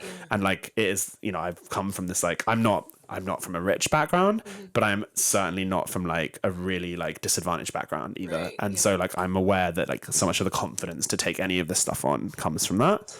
That's huge. And I think that's amazing that you're able to see that too. I think there was a study that I read. I didn't read the study, let's be clear. I saw it on social media. Did ChatGPT read it to you? ChatGPT. No, I know. I'm like, what happened? Let's be real. I saw it on social media. Like, it was like some sort of That's TikTok. fine. So let's fact check. Still Anyways, real. but it was something that like your attitude towards money and the way that your risk taking and that kind of thing starts shaping at age 7. So if you have any level of instability or any sort of, your parents have conversations with you about money, like in a way that's not necessarily a positive conversation or whatever, even when you're quite young, it's going to be different that way. So I think that's a huge thing to be able to look at and say to yourself, or like be able to acknowledge yourself too, and be like, okay, so this is going to be like one of the reasons that I'm willing to take on these kinds of risks and that. But there's a flip side to it, which is if you've come from that background where like, you know, my parents did so much to just keep us afloat. You know, we were like, there were difficult times. You know, it was never, as I say, we were never like a rich family. But like, I almost can, it's easy to feel guilty, like, cause I'm in my like early 30s now. And like, you know, my dad had like 7-year-olds at that, like in his previous marriage, you know what I mean? Like, it's a different thing. But I want to obviously be able to give like my kids that same opportunity. And I can certainly find myself feeling guilty about like, am I gonna effectively not be able to do that because I prioritized like this huge dream, or this, you know, whatever this all is, for so long, that you get to this place. That was what a lot of this darkness has been about. It's like, how can you, am I gonna like not give that? Like even though it was given to me, and that feels like horrible. There's it a different kind of way. I mean, Yeah. we grew up in a small city, right? And I mean, with very kind of traditional values that way, right? Where people, you'll go to university, you'll get your job, you'll get married, you'll buy a house in the neighborhood you likely grew up in or around there, and your kids go to school, and you buy a house at the lake, and you go to Palm Springs Go to Mexico. or Palm Springs Cool. once a year, which I love the stability of that for people who like that. Yeah. I didn't want that. That wasn't what was attractive to me. I was like, I'm going to get bored. And not in a way that it's not a beautiful life. That is a beautiful life. And you have a level of, I mean, you're around your family all the time and that kind of thing. But I also knew that that wasn't what I wanted. Sure. Now, to make the decision to move to London, we could have bought a house. We didn't buy a house. We could have actually. We could have bought a house Right. for how much it cost to move us over here. Which, I mean, now I'm watching all my friends get married and buy houses and, Right. and have children and that kind of thing. And I'm like, that's beautiful. I love that. But we've put that like maybe 10 years back now or longer, right? Or whatever it's just changed that trajectory. Let's try that. Trajectory so significantly because we decided that we didn't want to do Yeah. the regular kind of thing, right? And that's okay. It's just like being able to acknowledge that. And I mean, I sit and look on social media so many times and I'm like, well, I really want to do that. Why can't I do that? And Right. it's like, the reason is because you decided you're not going to do that right now. You decided on something completely different and very expensive. Let's be real. But Yeah. like, you know. But I'm guessing you feel more alive Yeah. than you might have done if you had made other choices. Oh, for sure. Well, and I don't. Now I know that I'm not gonna like stay wondering. Oh, what if I would have moved to London, or Yeah. what if I would have left Saskatoon, and whatever. Because that's also what I grew up hearing from all sorts of people. I wish that I would have left, and I should have, but I didn't. And now I'm 50 in the same career or whatever, and that's fine. But also, I don't want to live with that kind of what if I could have, you know. So. Agreed. Yeah. I think this is good. This is bringing us back into a do I do it sort of Yeah, place. Because I yeah. think I'd maybe, I think I might have put a lot of people off doing anything with what we've been talking about. Well, I mean, it's important to know the reality of it. I mean, the thing is, too, is even with social media, I've had people that, like, when we've gone back to visit Canada, and, like, I've talked to a lot of my friends and whatever, and they're like, your life looks amazing. I love watching your Instagram stories and Sure. that kind of thing. But that doesn't change the fact that, yeah, I mean, we've had financial challenges because of the fact that we've moved here, right? And that definitely took away any level of stability. We don't have any family over here, right? So it's like we don't have kind of that safety net. We've made wonderful friends, but I mean, finding a flat, for example, was a nightmare. It was like so terrifying, and like all of these things, finding jobs, finding all these things, and like even like we were talking to your sister last night too, and even the idea of like getting a bank account, Right, I is know. like, why is it so hard? But it's those things that you like kind of take for granted, and I'm not going to talk about that. I mean, now I am, but I wasn't going to talk about that on my Instagram. You know what I mean? Sure, Where sure, it was of course. Like, I'm not going to make a story being like, I got declined for another credit card here. Yeah. Like, what? Do you know what? That's in a funny way. Like, I think what I quite like about being an artist is that actually it's one of the few things where maybe being genuinely honest on social media is like what everyone wants. You know what I mean? Like, I think for everyone else, it's always this like rat race of like showing, like presenting your life in a certain way, and everyone's fine with that dynamic. Yeah. Whereas with an artist, it's actually like the more real you are on social media, the kind of better, you know, you can grow and you can create proper like cult listeners and stuff. Like, Well, and I mean, that's one of the reasons that we wanted to have you on the podcast too, is that, I mean, talking outside of the podcast and like hearing about kind of your day to day and your processes and like the things that you've done and that kind of thing. Like I said earlier, is that every time you say something, like every time we have a conversation, you open a new box where I'm like, what? yeah, I know. Imagine what dating's like. It's horrible for me. It's horrendous. Yeah. Yeah, no. So let's talk about your songwriting process. Nice. What does that look like? Ooh.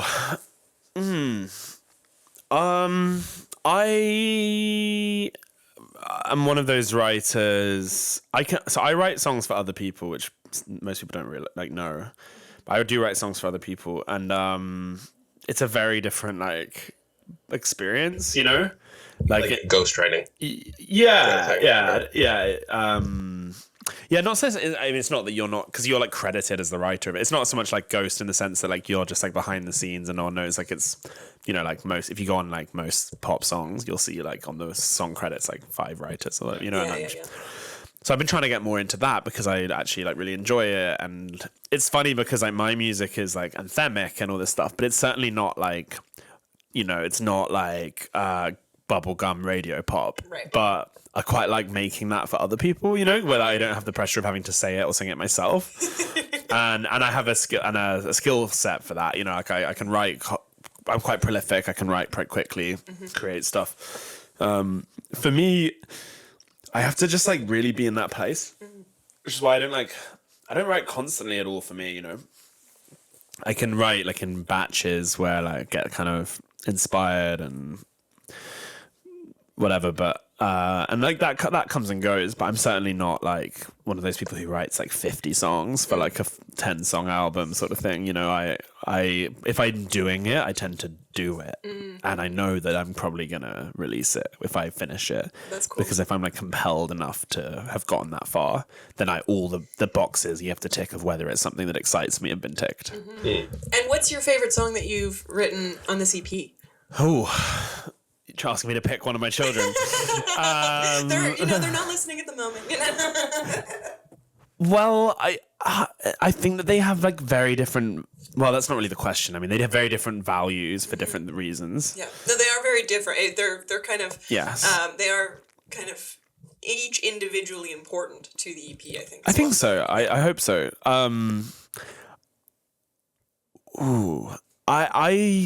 I think that like All Our Friends Are Falling Out of Love is like maybe like the best song from like a radio sort of like something that is like both, I don't know, like exciting and catchy and like has a good idea, but also is like meaningful and emotionally resonant. But I don't know.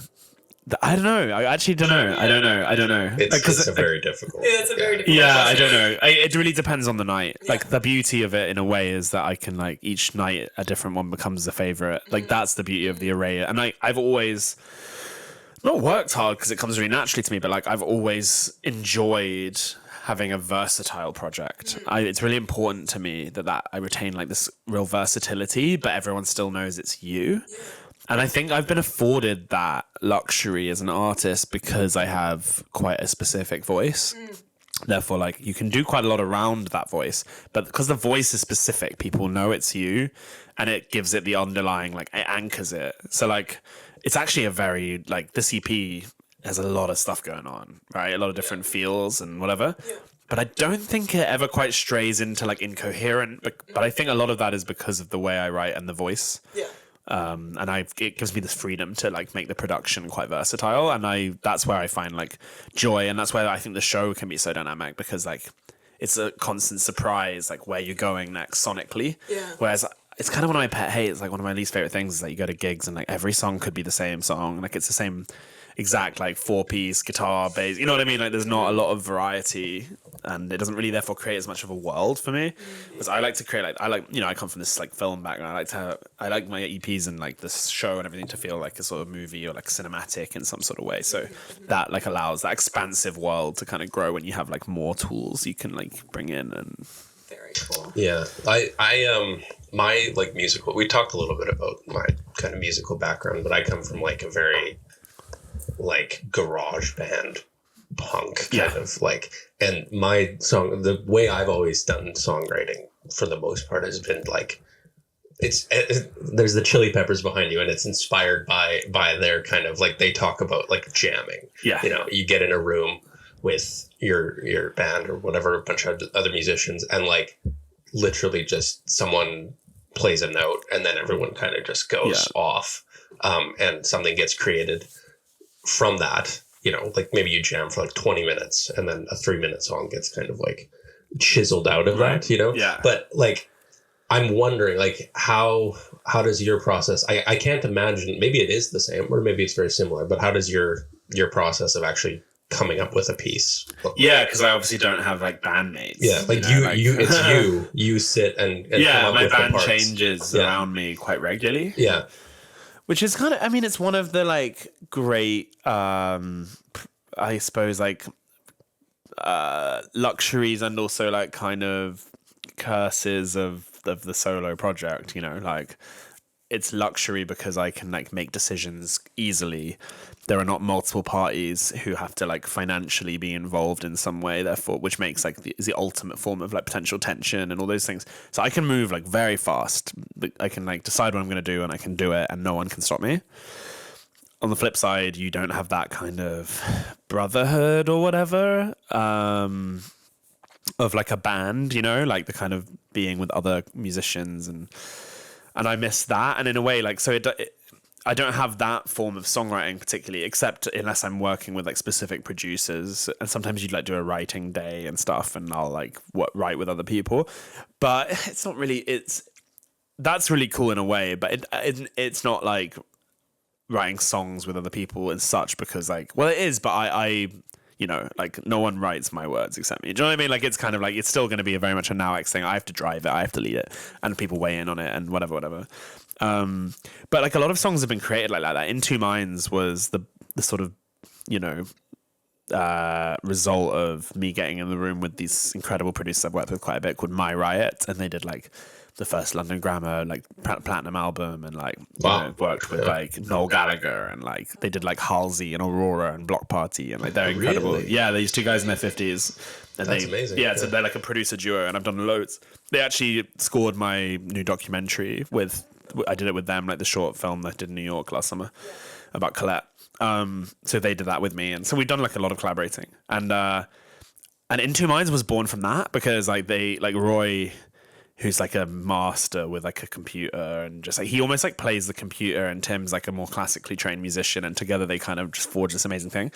And Roy just somehow, he has all these toys, like he often makes things on his phone and then sends them to the computer, like he makes them on apps, like in a pro like songwriting session. Wow. Like for a proper artist, and he like has like apps that he makes little things on and then like sends it in, and there's so much going on between the way they work. It's really fascinating to watch and be a part of. And he like somehow on this computer just like created this like that bit of In Two Minds. It's like the bow, like it's just the maddest sequencer part I've almost ever heard in my life. And it just was, and I was just like, what the hell? Like what on earth is that? And once it was there, it was just never going away. Like it was just there, and it was like, this is a thing that's come out of nowhere. Well, like, how did you do that? What is that? So I can't take credit for the like that was all Roy. But then it was like, what do you write? What is this song? Like, what do you make from that? You know? And like this sort of like falls to the floor, and it was like really fast, like, and I was like, I don't know, and like so I was like, this has to be something pretty wild, like pretty out there, like this, you know what I mean? And I don't quite know how the whole like left brain right brain thing came, where that came from, but I knew it was going to be like this high concept. But I think that all came before the like, we've only got one shot but we're in two minds. That almost was the result of the left brain right brain thing going on. But I knew it had to be speaky and weird, and I'm very into LCD sound system, and I kind of knew it needed to be like punky. It's a bit of punky, a bit spoken.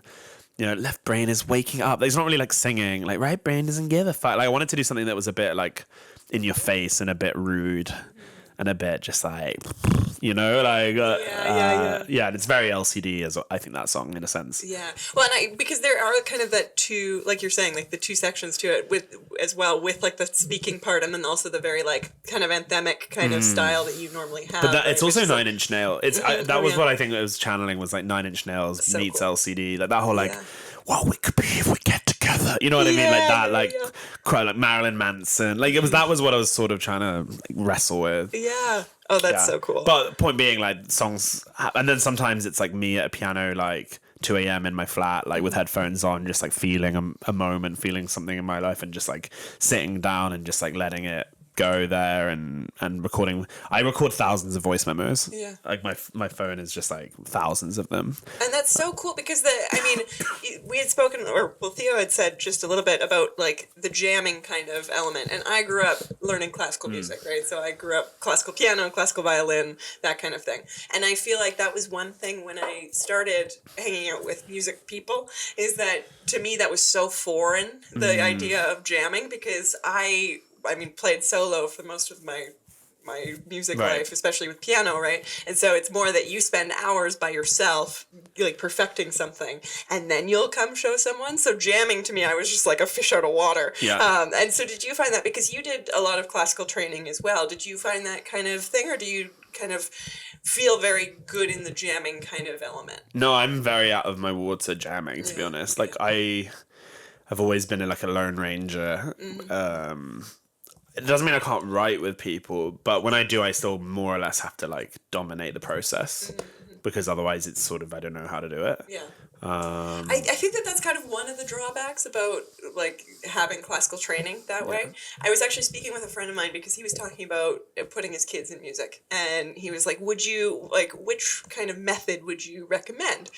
Like having played music and taught and they're teaching for a long time or whatever. And I was like, it really depends on what you want your goal to be for what they can do. Because like I did classical piano from the time I was 3, and then when I was 7, they tried to put me, my parents were like, you should try the Suzuki method, which is just learning by ear. And man, was I pissed. I was like, no, I can't. Like, put it in front of me, man. I don't know what to tell you. And I just like didn't. It was just not. It was so out of my wheelhouse, and I wasn't willing as a 7-year-old to do that. And I wish that I would have. I wish I would have committed to that, because that would have been an amazing skill to have. And now on the piano, I try, but it's if you're not drawn to it, you can't force it, can you? I've sort of long given up on like forcing myself. Like, I'm not great at reading music. Like I'm a very solid piano player, like keys player, whatever, but I'm not good at like reading piano music, for example, whereas you like probably really good at reading piano music, but maybe you don't have like the and maybe like you don't have the instinct, like maybe it fits in your brain, like if it's in my brain I can play it, and maybe you don't have that part, but you have this part, and it's just like going down what you have to go with the path that like works for you. The songwriting is like that, you know, like I don't try and pretend I can write in like ways like that don't suit me. Like I just do what I feel is the most like raw, honest way to do it for me in any given time, to get something like with like Jeff Buckley used to describe like writing as like he would do the stuff and then like carve out the bits that have heat. And I've always liked that way of thinking about it, like the heat. And so I sort of try and heat seek when that's what all the voice memos are for. I don't ever listen to them, but I know that if I have to go back and not like find some heat, like I can. And that's more like the comfort of that foundation that you're sort of building. I'm also in love with Jeff Buckley. Also, oh my gosh. I think we've talked about this, but like I cannot. I'm just obsessed. Yes. Anyways. Well, we have the same birthday. Do with that what you want. Oh my gosh, that's so cool. Reincarnated. Well, maybe he was born before me. No, I kind of that's sort of where the direction I wanted to go was, but talking about like pop music specifically, because you're quite into pop, like that's sort of your niche sort of atmosphere. I mean, I've talked to you too about like how you you do an emo thing as well, right? But emo pop, either way, you come from an operatic background, right? Classically trained kind of situation, educated at Oxford, right? And how does that like? I think that like there's a stereotype maybe that those two kind of worlds don't line up. I don't like the emo punk rock pop music kind of side of things, and then the classic sort of thing. But like, do you like, does that even factor? Do you think about that at all, or does that... I mean, there's a sort of risk that like neither side accepts you. That, you know what I mean? Like you're too punk for Oxford, and you're too Oxford for punk. I don't really give a shit what anyone else thinks. To be honest, like that's so punk of you, right? But also intelligent and sort of Oxford of me. So Oxford like, of you. how emotionally aware. I don't know. Like it sounds like easy to say and whatever, and people say it and not mean it a lot, but I really just don't care if I'm emo or if I'm pop or if like the emo people. I think one of the benefits maybe of how fractured the genre has become and the world has become. I almost think that those like scenes don't exist anymore. Like there's not really the people left behind to like care in a certain way, that who have any sort of voice or like influence. You know what I mean? Yeah. Like it used to be the case that you couldn't play punk unless you were like in the scene, and therefore like the scene had to accept you and whatever. But like there is no scene for what I do. There is just like people who are, you know, like who have some sort of emotional deficit that require your music for like an emotional transformation in their life, like to feel part of the whole, like to feel themselves, to feel whatever. And that is the supply and demand of it all. And that's all that really matters. And you can like, you know, however you want to do that to reach those people that need that in whatever form, like that's the real like kind of, that's the magic, that's the like essence of it. And do you feel like that's a shared kind of experience that you have with your audience and with your fans, is that you're experiencing the emotions while you're performing and they're experiencing the emotions that way? Do you think that it's shared, or is it something that's two different things? It's very difficult to get like a real read about the ways that your music affects people in any sort of real time sense. Like obviously I can see people losing their minds at shows, like and really getting behind it. I can also see a lot of people who are clearly having this like very interior thing going on where they're like stood watching, and those are often the people having like the most vast experience because they don't even have it in them to like be like move in and whatever. Like they're almost just like staring, and that's a lot of like the German crowd are quite like that often. Like they sort of just stand and they take it in, and like I'm like, are they like having fun or whatever? And then like you sort of realize afterwards, and they come up and they're like, my gosh, this was like a life-changing show. You know what I mean? Like I've had so many experiences because it can feel so insular and so like isolated, I think is the word I'm looking for. You know, like making music, you put it out online, you don't really see anyone engaging with it. You just sort of know they are. Like Spotify's like, oh, 25 people are listening right now, whatever. You know what I mean? Like, but who and where are they? And then like going to Mexico City to play was a bit of an example of like where it took me, it kind of showed me how people were reacting to the music or interrelating with it in ways that I never really could see. There was a specific example where this like guy came to the show and he was like, I'm a surgeon at the big hospital in Mexico City. I was like, oh, that's so cool. And he's like, I love your stuff. Like, love your stuff. Like, the only music we listen to in the operating theater at the big hospital in Mexico City is Now X. Oh my god! Like, so they play it while they were like doing like heart surgery and stuff or whatever. Like, they just like have it, whatever, you know, like when they're all prepping, when they're doing the stuff, and like that, and they all went in, and he'd brought all his friends, all the other surgeons came to the show and everything, and I was just like, it like fucking blew my mind. Oh my god! So I was just like, I don't see this. I just like I'm sat at a computer on my own, like trying to keep pushing these things out. And like actually it's like affecting people's lives in like these extraordinary ways that you never see. And the show is a good example of like you see things and people talk to you, but the sort of experiences, like the kind of what am I saying, like the interactions can often like blur a bit into one, because it's like everyone's trying to be like upbeat and everyone's trying to be like, this was, you know, like trying to be part of the group, the family, and everyone's trying to engage, and it can like feel like this very certain type of, you know, and some people are really open and vulnerable with you, which is like its whole own thing, is like which is beautiful but difficult, about the things that are going on that you might have helped with or distracted from, and that's a lot to take. But like in general, the show feels like a show, and they feel similar each time to some extent.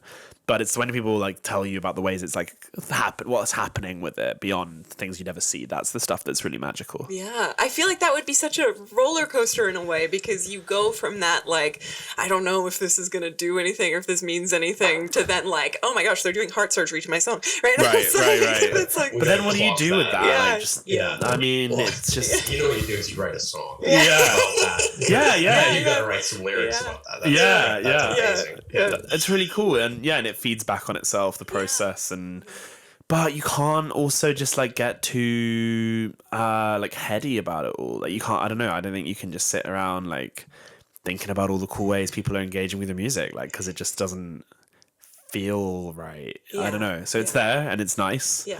But it it's transient in itself. It's sort of out here somewhere as well, and you have to focus. And so with your upcoming shows, Yeah. what makes a good show for you? What makes it feel like you really, is it about the engagement, or is it the way that you feel like you played, or how does that kind of feel for you?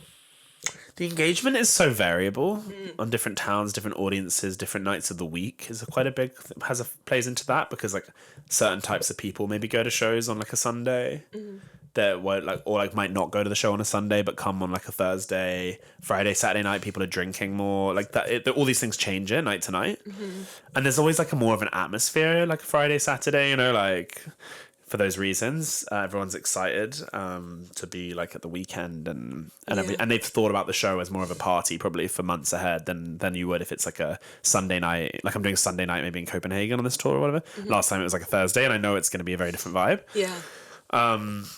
I think I know it's a good show if I've just like laid it all out.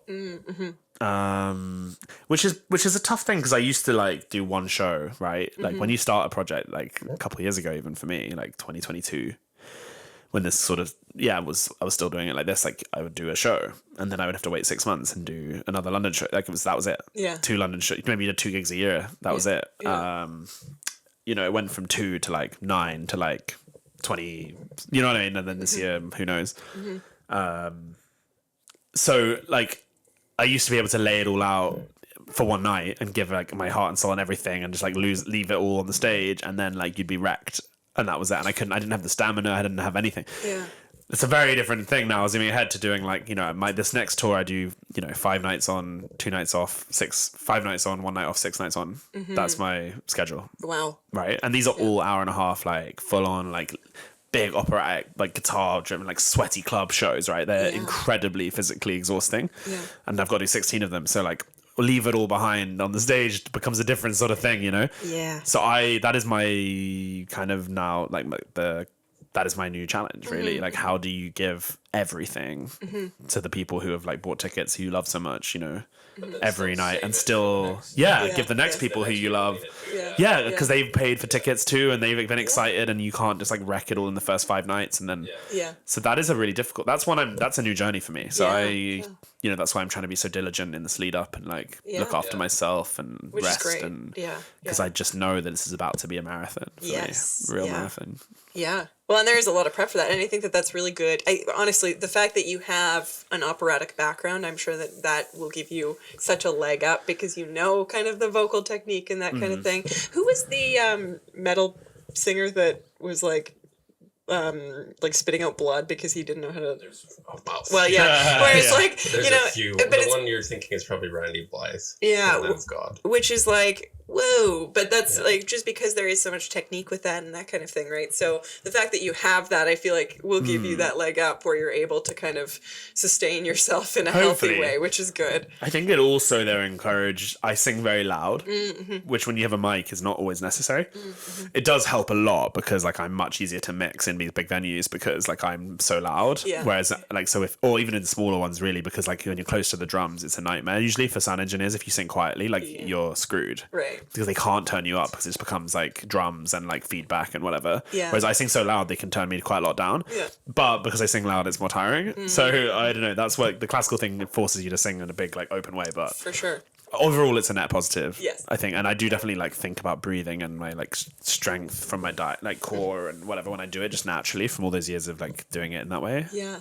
Well, I mean, that was, I've told you this too before, but like whenever I've listened to your music, I'm like, you can tell that he's classically trained, but not in a way that's like stifling. It's very like, it's just that you have a very pure sound in a different way, which I was like, I love that. That's It used to be, my voice has changed a lot since I started now. Actually, there's been one of the fun things listening back to the early songs. Yeah. I almost don't quite know that person anymore. Really? Like, I think it has settled now into something that I feel much more is me, like much more comfortable, like the kind of blend of the pop, like more pop vocal, pop or rock vocal with like a tinge of that like classicalness, but yeah, and it kind of just moves in that. I don't think it's going to move back the other direction. Which direction, where it ends up, I don't know. Yeah. But I certainly sing very differently now. Yeah. Yeah.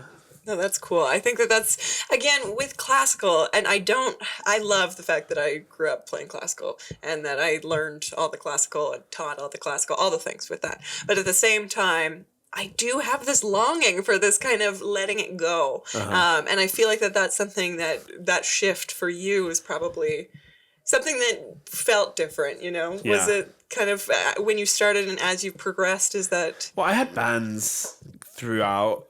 I used to play shows as a teenager and like not necessarily like in bands all the time, but I used to like go play acoustic gigs, and Cool. and it was always quite like, it was very kind of like bright eyesy kind of, like Yeah. emo-y. Like I used to sing a bit more like Bob Dylan because I was like so nervous about people thinking I was like a choir boy. So my early songs like kind of sounded like this or whatever, and I was like, that was just so not me. But you go through that journey. Yeah. And it was probably discovering Jeff Buckley actually that Obsessed. made me be like, oh, I can sing like properly, like how I've been taught to sing, how I've always sang. Like I can actually harness that into like a pop thing like he did. Yeah. That was like a real awakening for me. So I started to use my voice, like, because you actually ultimately, like, a key thing, the whole do it, whatever, like what you do is you have to do what it is that you have in you. Like you have to play to your strengths. Yeah. That's what I'm trying to say. That is the number one thing you have to do, because it is so tough out there. For sure. And I mean, you're going to run up against walls even if you Yeah. had mentioned this too, right? Like if you're only going on talent, like you're going to have to Yeah. hop in the queue on that one. But it's like if you're going, you still have the talent, but if it's not fitting properly and you feel like it's not working, it's not going to feel like it's going to work. I feel like anytime I've worked on a project like that, if from the beginning I'm forcing, it'll feel forced at the same time for the people engaging with it, Yeah, you know. for sure. And you have to have something you have to use that talent to, like, as a vehicle for something to say. It's all good and well having loads of talent, but as a songwriter, if you don't have something to say, what's the purpose of it? You know? So with your lyrics, do you find that it's based on your experiences or the things that you've kind of seen around you or kind of experienced yourself? Is that always the case? It's sometimes hard to know because, like, I was talking about this place that you feel connected to, this kind of like unconscious like realm that you go to when you write a song, like especially if it's something that's really like kind of powerful or deep or whatever. Sometimes, like, the way that you frame something can take you time to fit into. It can take you time to, like, understand. And you always end up getting there with it. But I like that I've always felt able to, like, interpret what I've channeled and written in numbers of ways. Like, and I think that's good songwriting in a way because, like, you are ultimately writing things that audiences all over the world who have different languages, different backgrounds, different whatever, you hope are going to be able to see themselves in. So it has to have this, like, it has to sort of contain, like, multitudes in that sense. Like, if you just say this really specific thing that is only specific to you, like, people might be like, oh, you know that thing, you know what I mean? That's, like, interesting, whatever. But, like, are they going to, like, is it going to pull them out of the Black River? Do you know what I mean? And I don't know, like, a good example of this is artificial flavors. Like, because I write a lot about, I suppose, this feeling that the youth have been let down, that we've been let down by, like, the people, like the powers that be, the big money, even to some extent the generations before us, that we are somewhat picking up the pieces of that, and have this huge thing like technology kind of to battle with alongside that, this like emerging thing that is like created ultimately by those other forces and is like clearly like out to kill you on some level, whether that's emotionally, whether it's going to turn you into a zombie, whatever it is, not to get too bleak, but like that. And I write a lot about this desire, that idea that we could be, without those things like constantly pulling us down, we would be infinite. And that's like maybe the core idea behind Round Now X. Like the song Sad Kids in America kind of like first plays into that, like left on our own we could be infinite. But actually so much that, so artificial flavors is like almost these two people like stuck in different kind of time warps, you know. These two people are like in the same park 500 years apart or whatever, like and like that huge climax, like somewhere in the distant past, two people who look just like us lock crying eyes across the park and scream into the crushing dark, how are you? Like it's this sort of sense of like being lost in time and trying to like find your way against all those forces. And I think a lot of my music is about that in one way or another, which is like a quite abstract thing, but also like quite like a sort of present thing. Yeah. Well, there's, especially now, I mean, there's that loneliness epidemic and that kind of thing, but I think people are longing for a connection and for connection in a very different way. Because, I mean, the traditional community factors have really changed, right? Like, I mean, even in a corporate context, people aren't going into the office, which I love remote work. I do. Yes. But at the same time, that takes away from that. And then people have really been leaving religious contexts, which is super fine. But it's just like that was also a community thing that people Right. had. I mean, it's less about small towns now. It's a lot of like people move to the big city. It's just different. And I think family dynamics change that way too. But now, especially, I think the way that people experience difficulty is a lot more isolated. And so a song like Artificial Flavors, I feel like you're kind of touching on that in a different way too, right? Where whatever someone's experience is, they can kind of feel that need for connection. Yeah, I think it's a lot about like the opportunity of that connection, or like what it could promises to be. And I think I write like genuinely, even though like there's a lot of like darkness, I actually always think my music is actually like ultimately optimistic. Yeah. I'd say so It's too. quite major key. Yeah, yeah. Like, you know, dread. Like, I don't know, you know, like I don't want to feel like it's kind of just all bleak, and like I don't think it is. And I think people come like to kind of feel that there's like a lot of euphoria present in like the opportunity that's created by the deficit, you know. Yeah. I feel like you write a lot of No, I relate to that quite a bit. Like, yeah, the idea that beauty or good or just positivity can be found in some of the more like on the surface tragic kind of. Do you know the painter Francis Bacon? Yeah. Yeah. He's my favorite. Oh yeah. There's one over there. We have a Bacon Yeah. print.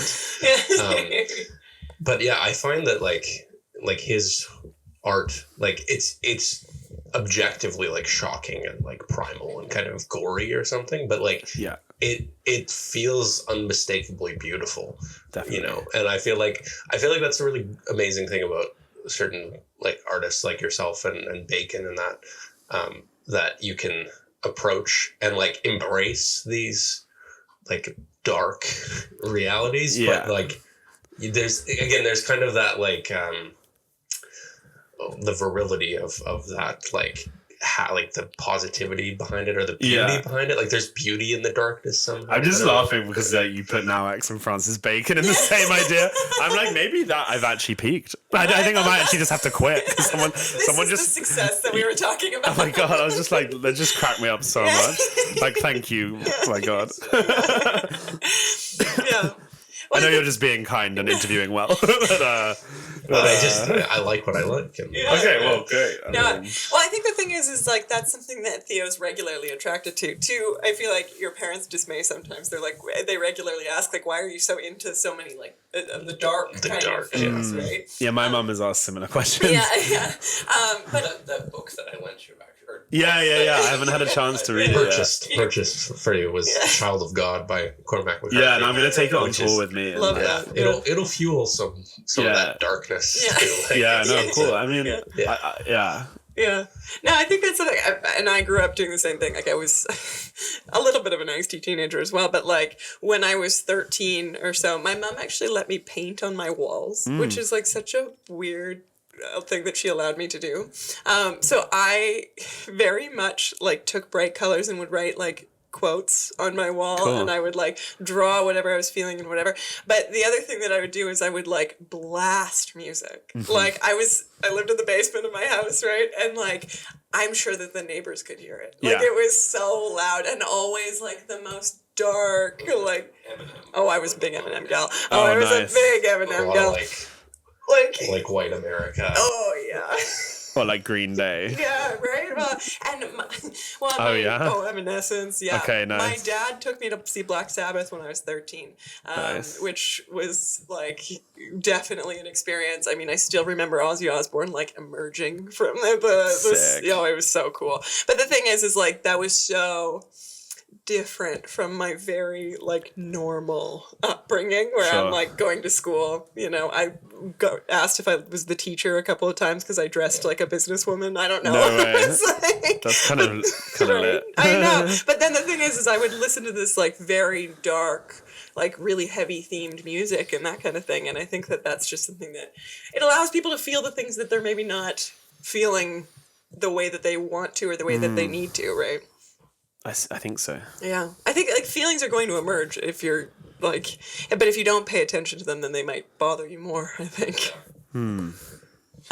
Well, we're very lucky to have you here, Nick, and we're so happy that you came and had a chat with us about all things art life, all things Now X, all things kind of your journey.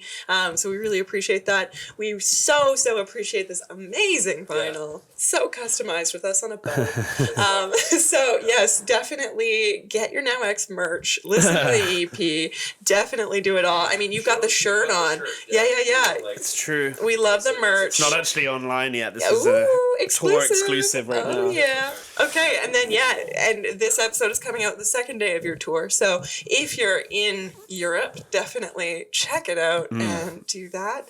But yeah, we're also lucky enough to have you play a little bit of music for us. So yeah, let's give it a go. As I've said, I'm not much of an acoustic project, but I'm gonna try my best. I think that'll be really cool to see, especially like for your fans to see the cinematic kind of stripped down to our living room. To the living room acoustic. Hell yeah. Yeah. I love that. Okay. Wonderful. Let's get thanks set it up. again, and yes, we love thanks for having you. me. It's honestly been such a joy. Amazing.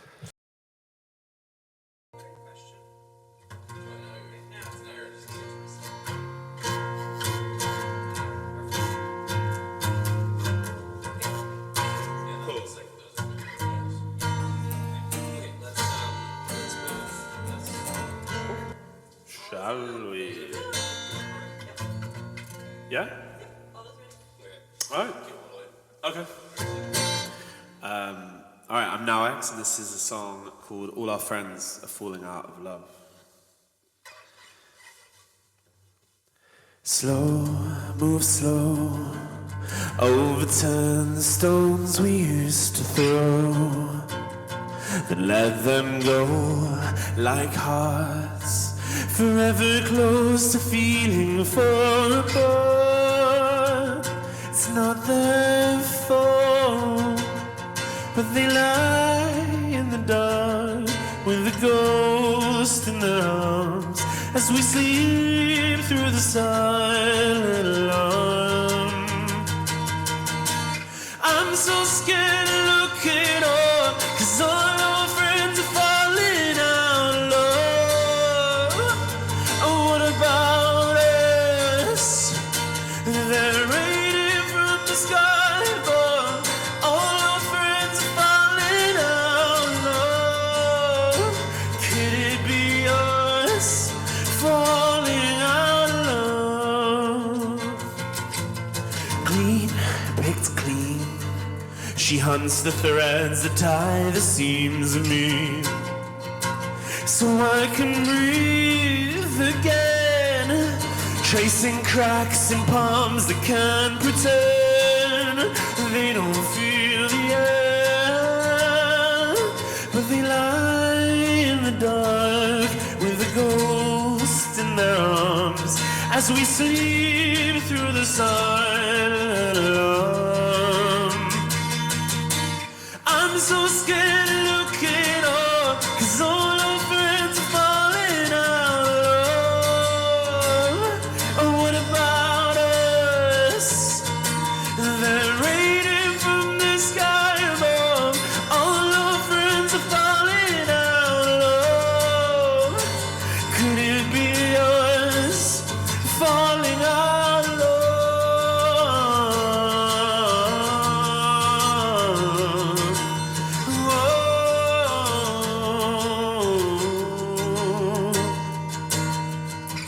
Our friends are falling, all our friends are falling out of love. Our friends are falling, all our friends are falling out of love. Our friends are falling, all our friends are falling out of love. Our friends are falling, all our friends are falling out. They lie in the dark with the ghost in their arms as we sleep through the silent alarm. I'm so scared to look it up, 'cause all our friends are falling out of love. Oh, what about us?